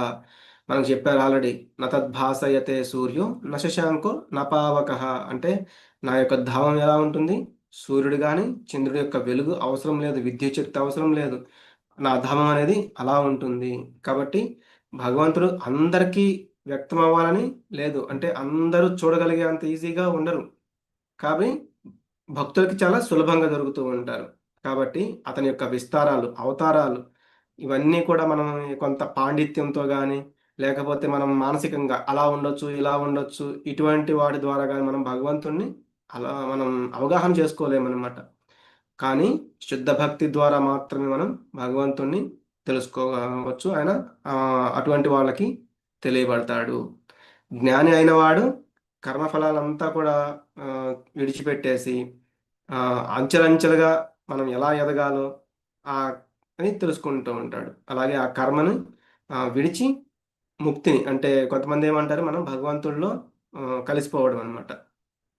దాన్ని అలా కొంతమంది చూస్తూ ఉంటారు. కానీ భక్తియుక్త సేవలో, అంటే భక్తి యోగంలో ఉన్న వాళ్ళు ఎప్పుడూ కూడా భగవంతుణ్ణి సేవ చేయడానికి వాళ్ళు ఎల్లప్పుడూ కూడా పరితపిస్తూ ఉంటారనమాట. ఇదంతా తెలుసుకున్న నా భక్తుడు నా సంపూర్ణ భావనలో భగవద్ధామంలో ప్రవేశిస్తాడు. మచ్చిత్తః సర్వదుర్గాణి మత్ప్రసాదాత్ తరిష్యసి అథ చేత్వమహంకారాత్ న శ్రోష్యసి వినంక్ష్యసి. నువ్వు నా యందు మనసు కలవాడవైతే నా కృపచే అన్ని అడ్డంకులని మరియు కష్టాలని అధిగమించగలవు. కానీ మిథ్యాహంకారం చే నా మాటలు వినక పని చేస్తే నువ్వు నశిస్తావు. అంటే మనకి కష్టాలు ఉండొచ్చు, అవన్నీ కూడా భగవంతుడు కృపచే మనం దాటవచ్చు అనమాట. ఇంతకుముందు కూడా ప్రభు చెప్పారు కొన్ని కష్టాలు ఉన్నాయి అని. అదంతా కూడా భగవంతుని యొక్క కృప వల్ల మనం దాటొచ్చు అన్ని అడ్డంకుల్ని కూడా. కానీ మిథ్యాహంకారంతో భగవంతుడు ఇప్పుడు చెప్పిన వీటన్నిటిని కూడా మనం వినకుండా మనం పని చేస్తే, మన ఇష్టం వచ్చినట్లు మనం చేస్తే అప్పుడు నశిస్తావని కూడా చెప్తున్నారు. ఎందుకు? మన మీద ఏంటి, భగవంతునికి భక్తి అనే, మన మీద భగవంతునికి ప్రేమ అనేది ఉంది. మనం కూడా భగవంతునికి భక్తితో ప్రేమగా మనం ఉండాలన్నమాట. కాబట్టి నేను పరిపూర్ణుని కాదు, నేనేం చేయాలి, మీకోసం నేనేం చేయగలను అనే విధంగా ఉండాలి. భగవంతుడితో మన యొక్క సంభాషణ ఎల్లప్పుడూ కూడా నేనైతే నాట్ పర్ఫెక్ట్, కానీ నేను మీకు ఎటువంటి సేవను నేను చేయొచ్చు, నేను ఏం చేయగలను అనే విధంగా ఉండాలన్నమాట. కాబట్టి అప్పుడు భగవంతుడు చెప్తున్నారు, కష్టాలన్నీ కూడా మీకు నా యొక్క అనుగ్రహం వల్ల మీరు దాటగలరు అని. అందుకే మనం చూస్తే కుంతీదేవి మనకి భాగవతంలో వస్తుందన్నమాట. మనకి మహాభారతం మీ అందరికీ తెలిసిందే. కుంతీదేవి చాలా చాలా కష్టాలు పడ్డారు. ఉదాహరణకు మనం చూస్తే ఆవిడ చిన్నప్పుడే ఒక బిడ్డకి దూరం అయ్యారు కర్ణుడికి. భర్త చనిపోయారు పాండురాజు. 5గురు పిల్లల్ని కూడా కష్టపడి పెంచింది. ఆ అదే సమయంలో వనవాసం చేసింది. వారి యొక్క పిల్లల మీద హత్య ప్రయత్నాలు జరుగుతూ ఉండేవి. కానీ ఆవిడకి ఎప్పుడు కూడా కోపం రాలేదన్నమాట. యుద్ధం అయ్యాక రాజ్యం వచ్చింది. వాళ్ళ 5గురు పిల్లలు కూడా రాజ్యాన్ని పొందగలిగారు. సామ్రాట్ అయ్యారు. మహారాజు అయ్యారు. అదే మనమైతే ఇంకా హమ్మయ్య! నాకింకా చాలు. ఇప్పటి వరకు పడ్డ కష్టాలన్నీ చూడు. అవన్నీ కూడా ఇంకా నాకు తప్పిపోయినియి. నేనింకా సుఖంగా జీవిస్తాను అని అనుకుంటాను. కానీ ఆవిడేమన్నారంటే భాగవతంలో మొదటి స్కందంలో వస్తుందనమాట. విపదా సంతుతా శశ్వత్ తత్ర తత్ర జగద్గురో భవతో దర్శనం యస్యత్ అపునర్భవ దర్శనం. అంటే విపదా సంతుతా శశ్వత్ అంటే నాకు ఇంకా ఇంకా విపదాలు అంటే కష్టాలు నువ్వు ఎందుకు తత్ర తత్ర జగద్గురో అవి వచ్చినప్పుడు అంటే కష్టాలు వచ్చినప్పుడు నేను ఎల్లప్పుడూ కూడా నిన్ను తలుచుకుంటూ ఉంటాను. అంటే ఎల్లప్పుడూ నువ్వు మా దగ్గరే ఉంటావు. మనం అందుకే చూడండి మీరు ఆ మహాభారతంలో ఇప్పుడు మనం చూసినవన్నీ కూడా ఏది జరిగినప్పుడు కూడా కృష్ణుడు వచ్చి వాళ్ళందరినీ కాపాడుతూ ఉంటాడనమాట పాండవుల్ని. కాబట్టి నాకు ఆ కష్టాలనేవి వస్తూ ఉంటే నేను నిన్ను మర్చిపోలేను. దానివల్ల నాకు మంచి జరుగుతుంది. కాబట్టి ఆ పునర్భవ దర్శనం. నేను మళ్ళీ ఈ జన్మ, మృత్యు అనే వీటి వీటి యొక్క చక్రంలోకి నేను మళ్ళీ రాకుండా ఉంటాను. ఎందుకు? ఎల్లప్పుడూ నేను మర్చిపోకుండా ఉన్నాను కాబట్టి అని. అందుకే ఇక్కడ భగవంతుడు ఏం చెప్తున్నాడు? ఎవరైతే నేను చెప్పింది వినడం లేదో, వాళ్ళకి తోచిన రీతిగా, వాళ్ళ ఇష్టం వచ్చిన రీతిగా చేస్తున్నారో, వాళ్ళు దారి తప్పిపోతున్నారు. కాబట్టి అదే భగవంతుని యొక్క మాట. లేదా గురువు కూడా అదే విధంగా చెప్తూ ఉంటారు. మంచిని చెప్తూ ఉంటారు. వినకపోతే నశిస్తావని కూడా గురువు బోధిస్తూ ఉంటారు. ఈశ్వరः సర్వభూతానాం హృద్దేశేऽర్జున తిష్ఠతి భ్రామయన్ సర్వభూతాని యంత్రారూఢాని మాయయా. ఓ అర్జున, పరమపురుషుడు ప్రతి ఒక్కరి హృదయంలో ఉండి భౌతిక ప్రకృతితో తయారు చేయబడిన యంత్రంలో ఆసీనులైన అన్ని జీవ గతులను నిర్దేశిస్తున్నాడు. అంటే మన యొక్క హృదయంలో అంటే మన యొక్క దేహంలో సాక్షాత్తుగా పరమాత్మ, హృదయస్థ పరమాత్మగా ఉన్నారు. చెట్టు మీద 2 పక్షుల్లాగా ఆత్మ, పరమాత్మ అని మనం చూసాం. పక్కపక్కనే ఉంటారు. జీవుడేమో మనం అనుకుంటూ ఉంటాం మనం కష్టాలు ఎందుకు పడుతున్నాము అని. ఎందుకు అంటే మనం ఇంతకుముందు ఆల్రెడీ కొన్ని కొన్ని పనులను తీసుకొని ఉన్నాం. వాటి యొక్క ఫలితాన్ని అనుభవించాలి. గత కర్మలను మనం మర్చిపోతాము. కానీ భగవంతుడు వాటికి తగ్గినట్లుగానే ఆల్రెడీ మనకి ఒక మిషన్ ఎలా అయితే రన్ అవుతూ ఉంటుందో అలా మనం రన్ అవుతూనే ఉండాలి. భౌతిక యంత్రం అనే దేహాలను మనం మారుస్తూ ఉంటాం. ఒక దేహం తర్వాత ఇంకో దేహం. మన కర్మలు మనం చేసుకున్న కర్మలను బట్టి మనం కోరుకుంటున్న సుఖాలను బట్టి మనం దేహాల్ని తీసుకుంటూ ఉంటాం. మన్మనాభవ మద్భక్తో మధ్యాజీ మాం నమస్కురు మామే వైష్యసి సత్యం తే ప్రతిజానే ప్రియోసి మే. ఇది మనకు ఆల్రెడీ 9వ అధ్యాయంలో చెప్పారు. మళ్ళీ ఇక్కడ కూడా చెప్తున్నారు. వీటిని చరమ శ్లోకాలు అంటారు. 65, 66 శ్లోకాలు చాలా ఇంపార్టెంట్ అన్నమాట. ఎల్లప్పుడూ నన్నే స్మరించు, నా భక్తుడివి అవ్వు, నన్ను పూజించు, నాకు నమస్కరించు. ఆ విధంగా చేయడం వల్ల నువ్వు తప్పక నన్ను చేరుకుంటావు. ఎందుకు? నువ్వు నాకు ప్రియమైన స్నేహితుడవు కాబట్టి నేను నీకు ఈ వాగ్దానం చేస్తున్నానని భగవంతుడు చెప్తున్నారు. అందుకే మనకి 9వ అధ్యాయంలో కూడా చెప్పారు. అనన్యాశ్చింతయంతో మాం ఏ జనః పర్యుపాసతే తేషాం నిత్యాభియుక్తానాం యోగక్షేమం వహామ్యహం. ఎల్లప్పుడూ నువ్వు నన్నే స్మరించుకుంటూ ఉంటే, ఎల్లప్పుడూ నువ్వు నా భక్తుడిగా ఉంటే యోగము, క్షేమము నీకు లేనిది నేను సమకూరుస్తాను, ఉన్న వాటిని రక్షిస్తానని చెప్పారనమాట. కాబట్టి ఆయన గురించే ఎల్లప్పుడూ చింతించమని చెప్తున్నారు. అంటే తలుచుకోమని చెప్తున్నారు, భక్తితో ఉండమని చెప్తున్నారు, అర్చిస్తూ ఉండమని చెప్తున్నారు, నమస్కరిస్తూ ఉండమని చెప్తున్నారు. దానివల్ల ఏం జరుగుతుంది? మనం భగవంతుణ్ణి చేరుకోవచ్చు. ఎందుకు? మనం భగవంతుడికి ప్రియమైన మిత్రులం కాబట్టి. అర్జునుడి ద్వారా మనందరికీ కూడా ఆయన వాగ్దానం చేస్తున్నారు. ఇంకా సర్వధర్మాన్ పరిత్యజ్య మామేకం శరణం వ్రజ అహం త్వాం సర్వపాపేభ్యో మోక్ష ఇష్యామి మా శుచః. అన్ని ధర్మములను వదిలి కేవలము నన్నే శరణు పొందుము, నేను నిన్ను అన్ని పాపముల నుండి విడిపిస్తాను. సర్వధర్మాన్ పరిత్యజ్య.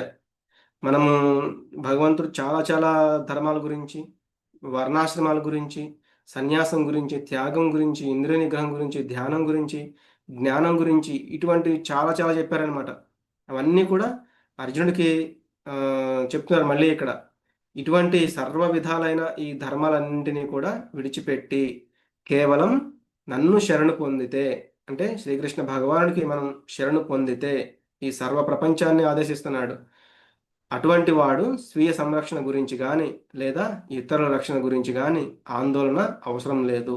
అవన్నీ కూడా విశ్వాసంతో, మనసుతో, మనం చేసే కర్మలతో మనం భగవంతుని వేడుకుంటే, శ్రద్ధతో, ప్రేమతో పూర్తిగా, అంటే మనం భగవంతుని పట్ల విశ్వాసాన్ని కలిగి ఉంటే అన్ని రకాలైన కష్టాల నుండి రక్షిస్తానని చెప్తున్నారు. దృఢమైన నమ్మకంతో అంగీకరించాలి మనం. ఆ విధంగా శరణు వేడిన వారి యొక్క బాధ్యతలను కూడా ఆయన తీసుకుంటారు. ఇంకెక్కడ ఏం చెప్తున్నారు?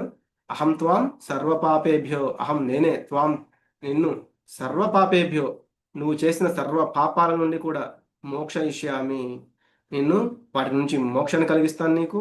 మా శుచః, నువ్వు భయపడవద్దు అని కూడా ఆయనకి అంటే ఆ ఇది ఇస్తున్నారనమాట. ఒక అభయం లాంటిది. ఈ సంసార చక్రం నుండి నువ్వు బయటపడగలుగుతావు. ఎందుకు? భగవంతుడు మనందరికీ తండ్రి. ఆయన మన కోసం ఎదురు చూస్తూ ఉన్నారనమాట. ఒక తండ్రి బిడ్డ దారి అప్పిపోతే ఎలా అవుతారో అలా ఉన్నారనమాట. కాబట్టి ఇన్ని యోగాలు, ఎన్ని అధ్యాయాల నుంచి చెప్తూ వచ్చారు. కానీ అంటే బ్రహ్మభూత స్థితి అని చెప్పారు, వర్ణాశ్రమ ధర్మాలు, ఇవన్నీ కూడా నువ్వు కేవలం నాకు భక్తుడిగా అయితే నేను నీకు ముక్తి ప్రసాదిస్తాను. అంటే కొన్ని కొన్ని యోగాల్లో కొన్ని కొన్ని మనం పాటించాల్సినవి, కొన్ని కొన్ని చేయాల్సినవి, కొన్ని కొన్ని విడిచిపెట్టాల్సినవి అన్నీ ఉన్నాయి. అవి చాలా కష్టంతో కూడుకున్నవి. కాబట్టి నువ్వు ఇదంతా పక్కన పెడితే నువ్వు నాకు శరణాగతి పొందు అని ఇక్కడ చెప్తున్నారు. కాబట్టి కృష్ణ భక్తికి ఏదైతే ఉపయోగపడుతుందో అటువంటి వాటిని మనం ఆచరించాలి. ఏది ఉపయోగపడదో వాటిని వదిలివేయాలి. కాబట్టి అలాంటి అనన్య భక్తి వల్ల మనకి మోక్షం కూడా వస్తుంది. ఇదం తే నా తపస్కాయ నా భక్తాయ కదాచన నచ శుశ్రూషవే వాచ్యం నచ మాం యోభ్యసూయతి. నీకు ఉపదేశించిన ఈ గీతాశాస్త్రాన్ని తపస్సు చేయని వాడికి, భక్తి లేని వాడికి, వినడానికి ఇష్టం లేని వాడికి, నన్ను దూషించేవాడికి ఎప్పుడూ చెప్పకూడదు.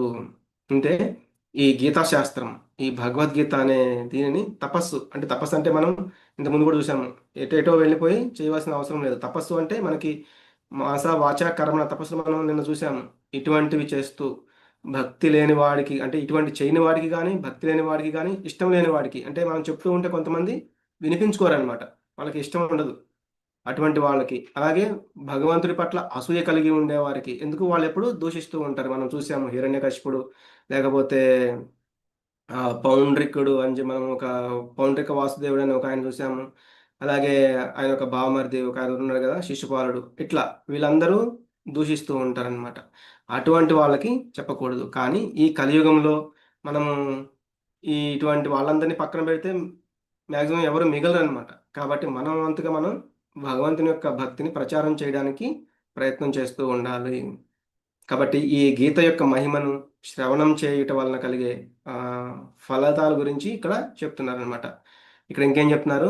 ఆ తపస్కాయ అంటే తపసంపన్నుడు కాని వారికి, ఆ భక్తాయ భక్తుడు కాని వారికి, అశుశ్రూషవే అంటే శుశ్రూష అంటే వినడం గురించి ఆసక్తి లేని వాడికి, అభ్యసూయతే అంటే అసూయ కలిగిన వారికి అని. కానీ భగవంతుడే దేవాది దేవుడు అని ఎవరైతే తెలుసుకున్నారో అటువంటి వారికి మనం బోధించాలి ఈ భగవద్గీతని. ఇదం పరమం గుహ్యం మద్భక్తేష్వభిధాస్యతి భక్తిం మై పరాం కృత్వా మామే వైశ్యత్య సంశయః. భక్తులకు ఈ అత్యున్నత రహస్యాన్ని వివరించే వారికి స్వచ్ఛమైన భక్తి తప్పక లభిస్తుంది, మరియు చివరికి అతను నా వద్దకు తిరిగి వస్తాడు. అంటే ఎవరైతే ఇటువంటి వాళ్ళకి ఇచ్చేస్తూ ఉన్నారో, అంటే పరమ గుహ్యం, ఇది మనం చూసాం ఇంతకు ముందు కూడా, పరమ గుహ్యం, పరమ సీక్రెట్ అనమాట, టాప్ మోస్ట్ సీక్రెట్ అనమాట. ఇది ఎవరైతే వివరిస్తూ ఉంటారో భక్తులకి, వాళ్ళకి స్వచ్ఛమైన భక్తి అనేది తప్పకుండా లభిస్తుంది. వాళ్ళకి భక్తియుత సేవ, భగవంతుని యొక్క కార్యాలలో సేవ అనేది తప్పనిసరిగా దొరుకుతుంది. గురువు యొక్క సేవ అనేది తప్పక దొరుకుతుంది అని ఇక్కడ చెప్తున్నారు. అతను భగవద్ధామాన్ని కూడా చేరుకుంటాడు. కాబట్టి మీరందరూ కూడా ఇంకా అందరికీ చెప్పండి, మీకు తెలిసిన వాళ్ళందరికీ చెప్పండి, భగవద్గీత గురించి చెప్పండి, భగవద్గీత క్లాసుల్లో జాయిన్ అవ్వమని చెప్పండి. మీ వంతుగా మీరేమేమి చేయగలరో అటువంటి సేవలను కూడా మీరు చేయడానికి ప్రయత్నం చేస్తూ ఉండండి. నచ తస్మాన్ మనుష్యేషు కశ్చిన్ మే ప్రియకృత్తమః భవితా నచమే తస్మాత్ అన్య ప్రియతరో భువి. నాకు అతని కంటే ఎక్కువ ప్రియమైన సేవకుడు మరొకరు ఈ ప్రపంచంలో లేరు. అతని కంటే ఇంకెవరు ప్రియమైన వారు ఉండరు. ఏదైతే ఈ భగవద్గీత జ్ఞానాన్ని అందరికీ పంచిపెడుతున్నారో అటువంటి వారికంటే ఇంకా భగవంతునికి ప్రియమైన సేవకుడు ఇంకొకటి ఈ ప్రపంచంలోనే ఉండరని చెప్తున్నారు. అన్య ప్రియతరో భువి, ఈ భువిలో ఇంకా ఎవరు భగవంతుడికి కూడా అంతకంటే ఇష్టమైన వాళ్ళు లేరంట. మనం శిల ప్రభుపాదుల వారు దీనికి పర్ఫెక్ట్గా సూట్ అవుతారనమాట. ఈ భగవద్గీతను బోధిస్తూ ఉండేవాళ్ళు ఆయన రాత్రి ఓన్లీ ఒక 2-3 అవర్స్ మాత్రమే నిద్రపోయేవాడు అనమాట. ఈ భగవద్గీతను ట్రాన్స్లేట్ చేయడము, భాగవతాన్ని రచించడము, వాటిని అన్ని లాంగ్వేజ్లోకి చేయడానికి ట్రాన్స్లేట్ చేయడం, ఇంగ్లీష్లోకి సంస్కృతాన్ని, ఇదంతా కూడా ఆయన చేయగలిగారు. అధ్యేష్యతే చయ ఇమం ధర్మ్యం సంవాదమావయోః జ్ఞానయజ్ఞేన తేనాహం ఇష్టస్యామితి మే మతిః. మన ఈ పవిత్రమైన సంభాషణను అధ్యయనం చేసేవాడు తన జ్ఞానయజ్ఞం ద్వారా నన్ను పూజించిన వాడని నేను ప్రకటిస్తున్నాను. అంటే ఇప్పటి వరకు ఈ భగవద్గీత భగవంతుడు అర్జునుడు అంటే ఒక భక్తుడు భగవంతుడు వారి మధ్య ఉన్న సంభాషణ, దీన్నే మనం భగవద్గీత అంటున్నాం. దీన్ని అధ్యయనం చేసేవాడు అంటే చదివేవాడు అవ్వచ్చు, వినేవాడు అవ్వచ్చు. దీన్ని ఏమంటున్నారు? జ్ఞానయజ్ఞం. మీరు 18 రోజుల నుంచి వింటూ ఉన్నారు. ఒక రకంగా చెప్పాలంటే జ్ఞాన యజ్ఞాన్ని చేస్తూ ఉన్నాం మనందరం కూడా. దీని ద్వారా వాళ్ళు భగవంతుని పూజించిన వాళ్ళు అవుతారని ఇక్కడ భగవంతుడే ప్రకటిస్తున్నారు. శ్రద్ధావానసూయశ్చ శృణుయాదపి యో నరః సోపి ముక్తశుభాల్లోకాన్ ప్రాప్నుయాత్ పుణ్యకర్మణాం. శ్రద్ధతో అసూయ లేకుండా దీనిని వినేవాడు పాపముల నుండి విముక్తి పొందుతాడు. అంటే ఒకవేళ చదవలేకపోయారు, దాని అంత జ్ఞానాన్ని పొందలేకపోయినా కూడా శ్రద్ధగా భగవంతుని పట్ల అసూయ లేకుండా వినేవాడు కూడా అన్ని పాపాల నుంచి విముక్తి పొందుతాడు. అలాగే పుణ్యాత్ములు నివసించే అతను పుణ్యలోకాలకి కూడా చేరుకుంటాడు. శ్రద్ధగా విన్న వాళ్ళకి, తెలుసుకున్న వాళ్ళకి, భగవంతుడు అంటే అసూయ లేని వాళ్ళకి. అలాగే మనకి ఇంతకుముందు కూడా చెప్పారు, శుద్ధ భక్తులు కాని వాళ్ళకి గీతాశాస్త్ర బోధనలు మనకి చెప్పొద్దు అని. కానీ శుద్ధ భక్తులు కానప్పటికీ కూడా చాలామంది మానవులు ఏంటి, కృష్ణ భక్తి అంటే భగవంతుని పట్ల అసూయ ఎవరైతే లేరో వాళ్ళకి మనం ఈ భగవద్గీత జ్ఞానం ఇవ్వచ్చు అనమాట. కాబట్టి వాళ్ళు మెల్లమెల్లగా వాళ్ళు కూడా శ్రద్ధతోటి శ్రవణం చేసినట్లయితే ఈ యొక్క భగవద్గీత జ్ఞానాన్ని పొందగలుగుతారు. అలాగే వాళ్ళు కూడా ఈ యొక్క పుణ్యములు నివసించే పుణ్యలోకాలకి చేరుకోవచ్చు. కాబట్టి వినడం కూడా ఉత్కృష్టమైన ఫలితాన్ని ఇస్తుంది అనేది ఇక్కడ మనం చూడవచ్చు అనమాట. కచ్చిదేతచ్యుతం పార్థ త్వయైకాగ్రేణ చేతసా కచ్చిదజ్ఞాన సమ్మోహ ప్రణష్టస్తే ధనంజయ. ఓ పార్థ, నిశ్చలమైన మనసుతో నీవు ఈ గీతాశాస్త్రాన్ని విన్నావు కదా ఓ ధనంజయ. అవివేకం వల్ల కలిగిన నీ భ్రాంతి అంతా అంతరించిందా లేదా? అంటే ఇక్కడ మనకి 2వ అధ్యాయంలో 7వ శ్లోకంలో అడిగారు, కార్పణ్య దోషోపహత స్వభావ. నేను కార్పణ్య దోషం వల్ల నేను ఏం చేయాలో తెలుసుకోలేకపోతున్నానని అర్జునుడు శరణాగతయ్యారు భగవంతుడికి. అప్పుడు అక్కడ నుంచి శిష్యుడిగా నేను మారిపోతున్నాను అన్న అక్కడ నుంచి భగవంతుడు గురువుగా ఈ గీతను బోధించడం మొదలుపెట్టారు. ఇప్పుడు కృష్ణుడు గురువుగా మళ్ళీ శిష్యుడిని అడుగుతున్నారు, నీకు సరైన దృక్పథంతో ఇదంతా అర్థమైందా లేదా? నువ్వు ఇదంతా అవగాహన చేసుకున్నావా లేదా? ఒకవేళ అర్థం చేసుకోలేకపోతే నేను దీనిని మళ్ళీ నీకు వివరించగలను అన్న అర్థంతో ఆయన అడుగుతున్నారు. ఎందుకు? భగవంతుడు మళ్ళీ ఆయనకి అర్థమయ్యేలాగా చెప్పడానికి సిద్ధంగా ఉన్నారనమాట. అందుకే ఇక్కడ అడుగుతున్నారు. ఒక రంగా చెప్పాలంటే భగవంతుడు మళ్ళీ ఒకవేళ అర్జునుడికి అర్థం కాకపోయినా మళ్ళీ చెప్పగలరనమాట. అప్పుడు అర్జునుడు చెప్తున్నారు, అర్జున ఉవాచ నష్టో మోహ స్మృతి లబ్ధ త్వత్ప్రసాదాన్మయాచ్యుత స్థితోస్మి గత సందేహ కరిష్యే వచనం తవ. ఇందాక శ్లోకంతో భగవంతుడు చెప్పడం పూర్తయింది. ఇక్కడ అర్జునుడు ఏం చెప్తున్నారు, ఓ అచ్యుత, ఇప్పుడు నా మోహం తొలగిపోయింది. నేను నీ అనుగ్రహంచే నా స్మృతిని తిరిగి పొందాను. నా సందేహాలన్నీ తొలగిపోయాయి. నీ ఆదేశానుసారం పనిచేయడానికి నేను సిద్ధంగా ఉన్నాను. అచ్యుత అంటే ఎప్పుడు కూడా పతనం చెందినవాడు అనమాట. కాబట్టి నువ్వు చెప్పిన ఈ వాక్యాలతోటి నేను కూడా ఇంకా పతనం చెందను. నా మోహం తొలగిపోయింది. నేను నా యొక్క స్మృతి అంటే నేను ఇంతకుముందు ఆ యుద్ధరంగంలో ఎప్పుడైతే నా వాళ్ళందరినీ చూసి నేను మోహం చెందానో అదంతా పోయి నేను అంతకుముందు ఎలా అయితే ఒక గొప్ప క్షత్రుడిగా ఉన్నానో నేను ఆ యొక్క స్మృతిని తిరిగి పొందగలిగాను. నా సందేహాలన్నీ తీరిపోయాయి. ఇప్పుడు నువ్వేం చెప్తే అది నేను చేయడానికి సిద్ధంగా ఉన్నానని ఇక్కడ చెప్తున్నారు. ఇంకా అక్కడితో అర్జునుడు చెప్పడం కూడా పూర్తయింది. ఇప్పుడు సంజయుడు ఇక్కడ ధృతరాష్ట్రుడు చెప్తున్నారనమాట. సంజయ ఉవాచ ఇత్యహం వాసుదేవస్య పార్థస్య చ మహాత్మనః సంవాదమిమో శ్రౌషం అద్భుతం రోమహర్షణం. ఈ విధంగా శ్రీకృష్ణార్జునులు అనే ఇరువురు మహాత్ముల మధ్య సంవాదాన్ని నేను విన్నాను. ఆయన మనం చూసాం కదా, ఆయన అక్కడ ఏం జరుగుతున్నా కూడా మొత్తం వింటూ ఉన్నారనమాట. ఆ సందేశం ఎంత అద్భుతంగా ఉన్నదంటే నాకు రోమాంచకం అవుతుంది. ఎందుకు? ఆయన గోవిందుని యొక్క రూపాన్ని కూడా చూశారు. భగవంతుని యొక్క విశ్వరూపాన్ని చూశారు. భగవంతుని యొక్క చతుర్భుజాకారాన్ని చూశారు. భగవంతుని యొక్క శ్యామసుందర రూపాన్ని కూడా వీక్షిస్తూ ఉన్నారు. కాబట్టి అక్కడ ఆయన చాలా సంతోషంగా ఆనందిస్తూ ఉన్నారు. సంజయుడు భక్తుడు మొత్తం భగవద్గీతనంతా కూడా విన్నారు. వ్యాసప్రసాదాచ్యుతవాన్ ఏతద్గుహ్యమహం పరం యోగం యోగేశ్వర కృష్ణాత్ సాక్షాత్ కథయత స్వయం. అర్జునుడితో స్వయంగా మాట్లాడుతున్న యోగేశ్వరుడైన శ్రీకృష్ణుని నుండి ఈ అత్యంత రహస్య సంభాషణను వ్యాసుని అనుగ్రహం చేత నేను నేరుగా విన్నాను. మనం మొదటి అధ్యాయంలో చూసాము. ఆయనకి వ్యాసుడికి ఎప్పుడైతే ధృతరాష్ట్రుడు ఈ యుద్ధం చూడాలనుకుంటున్న అంటే అక్కడ ఏం జరుగుతుందో తెలుసుకోవాలనుకుంటున్నారో అప్పుడు వ్యాస మహర్షి సంజయుడికి దివ్య చక్షులు అనేవి ఇవ్వడం జరిగింది. దివ్య దృష్టి అనేది ఇవ్వడం జరిగింది. దాని ద్వారా ఆయన ఇక్కడ జరుగుతున్నదంతా చూడగలుగుతున్నారు. ఒక రకంగా చెప్పాలంటే ధృతరాష్ట్రుడు భక్తుడు కాదు, కానీ వినగలిగారు. ఎలా? సంజయుడు చెప్తూ ఉన్నారు. భగవంతుడు అర్జునుడితో చెప్తున్నంతా కూడా సంజయుడు ధృతరాష్ట్రుడు చెప్తూ ఉన్నారు. ఆయన ఏంటి? అసూయతో, అంటే నా పిల్లలు ఓడిపోతారేమో అనే బాధతో, అసూయతో, కోపంతో ఎలా అయినా కూడా భగవద్గీతని వింటూ ఉన్నారనమాట.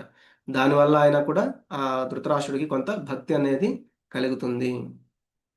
రాజన్ సంస్మృత్య సంస్మృత్య సంవాదమిమద్భుతం కేశవార్జునయో పుణ్యం హృష్యామి చ ముహుర్ముహు. ఓ రాజా, శ్రీకృష్ణ భగవానునికి మరియు అర్జునుడికి మధ్య జరిగిన ఈ మహాద్భుతమైన సంవాదమును పదే పదే గుర్తు చేసుకుంటూ నేను మళ్ళీ మళ్ళీ ఆనందిస్తున్నాను. అంటే ఆయన తలుచుకుంటున్నారనమాట వాళ్ళిద్దరి మధ్య జరిగిన సంభాషణ అంతా కూడా. అంతా చెప్పిన తర్వాత ఇక్కడ లాస్ట్కి చెప్తున్నారు. యత్ర యోగేశ్వర కృష్ణో యత్ర పార్థో ధనుర్ధరః తత్ర శ్రీర్విజయో భూతిః ధ్రువా నీతిర్మతిర్మమ. యత్ర యోగేశ్వర కృష్ణో యత్ర పార్థో ధనుర్ధరః తత్ర శ్రీర్విజయో భూతిః ధ్రువా నీతిర్మతిర్మమ. ఎక్కడ యోగేశ్వరుడైన శ్రీకృష్ణుడు ఉంటాడో, అంటే మనకి భగవద్గీత చాలా చోట్ల చూసాం. ఆ యోగము, ఈ యోగము, చాలా చాలా యోగాలు చెప్పారు. వాటన్నిటికీ ఈశ్వరుడు ఎవరు? కృష్ణ భగవానుడు. ఎక్కడ మహా ధనుర్ధారి అయిన అర్జునుడు ఉంటాడో, అంటే ఆయన పాశుపతాస్త్రాన్ని గెలిచాడు, అగ్నిదేవుడి నుంచి రథాన్ని, వీటన్నిటిని గెలిచాడు. అటువంటి ధనుర్ధారి అనమాట.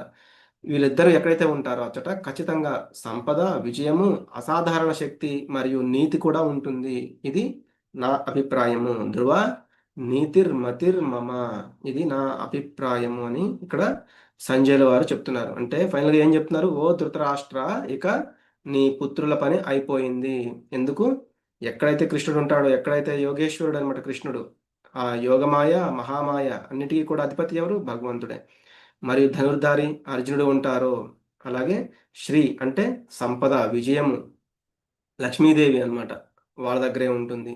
అలాగే భూతి అంటే అసాధారణమైన శక్తి కూడా వాళ్ళ దగ్గరే ఉంటుంది. ఇదంతా కూడా నీతి, నీతి ధ్రువ, నిశ్చయంగా ఇదంతా కూడా సంజయుడు ధృతరాష్ట్రుడితో చెప్తున్నారు. అందుకే ధృతరాష్ట్రుడు అక్కడ 1వ అధ్యాయంలో ఏమడిగారు? ధర్మక్షేత్రే కురుక్షేత్రే సమవేత యుయుత్సవ మామకాః పాండవాశ్చైవ. మామకాః అంటే వాళ్ళ యొక్క పుత్రుల గురించి అడుగుతున్నారనమాట. కాబట్టి అది ధర్మక్షేత్రం.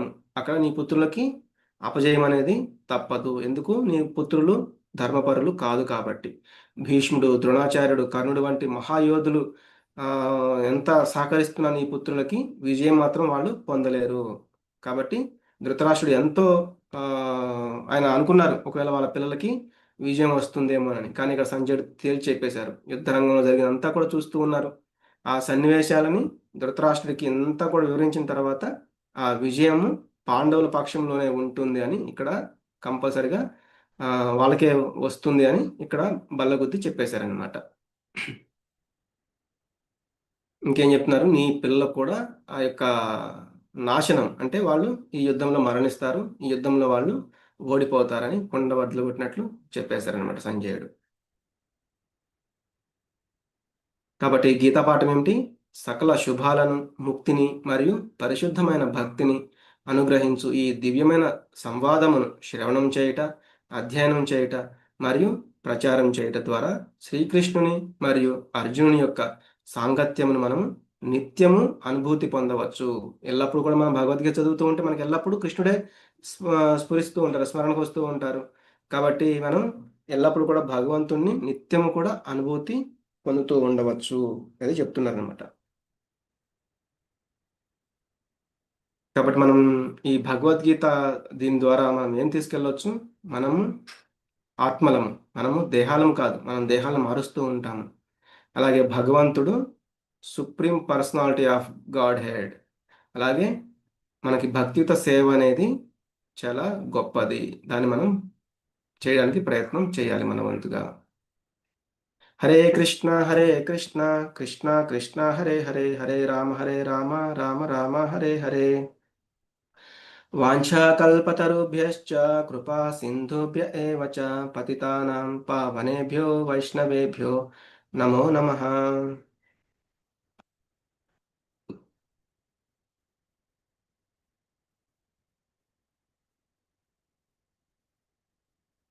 మీరు కూడా అందరూ కూడా అన్మ్యూట్ చేసుకుని ఈ యొక్క మంత్రాన్ని జపించండి. హరే కృష్ణ. అందరూ అన్మ్యూట్ చేసుకోవచ్చు. హరే కృష్ణ హరే కృష్ణ హరే కృష్ణ హరే కృష్ణ కృష్ణ కృష్ణ హరే హరే హరే రామ హరే రామ హరే కృష్ణ కృష్ణ కృష్ణ హరే హరే హరే రామ హరే రామ రామ హరే హరే కృష్ణ కృష్ణ కృష్ణ హరే హరే రామ హరే రామ హరే హరే రామ హరే ఒకసారి చెప్పారు.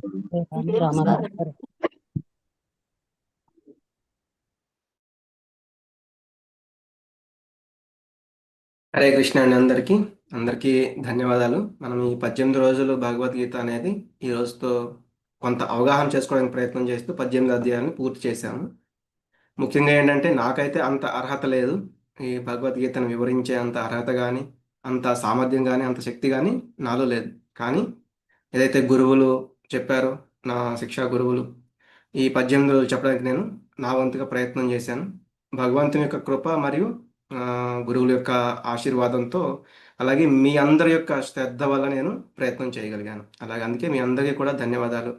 అలాగే నాకు ఈ సహాయ సహకారాలు అందించిన శ్రీదేవి మాతాజీకి, అలాగే వైఎస్ లక్ష్మీ మాతాజీకి, నాకు ఈ అవకాశాన్ని కల్పించిన శ్రీ శ్రీ రాధా గోవింద మందిరం మంగళూరు కర్ణాటక వారికి శతకోటి ధన్యవాదాలు. అలాగే నాకు ఈ శిక్షా గురువులైనటువంటి నామనేశ్వర దాస్ ప్రభుజీకి, అలాగే శ్రీవాసంగం కీర్తన్ దాస్ ప్రభుజీకి అనేక ధన్యవాదాలు తెలియజేస్తున్నాను.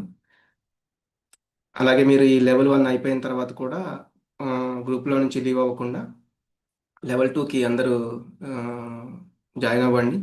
వాటికి సంబంధించిన ఇన్ఫర్మేషన్ కూడా మీకు చెప్తారు. అందరికీ ధన్యవాదాలు. వాంఛాకల్పతరుభ్యశ్చ కృపా సింధుభ్య ఏవ చ పతితానాం పావనేభ్యో వైష్ణవేభ్యో నమో నమః. గ్రంథపటి వైష్ణవ వృంद की जय, नामाचार्य श्री हरदास ठाकुर की जय, शिल प्रभात की जय, भगवत गीता भागवत ग्रंथाल की जय, हरे कृष्ण महामंत्रान की जय. कृष्णं वंदे जगद्गुरुं.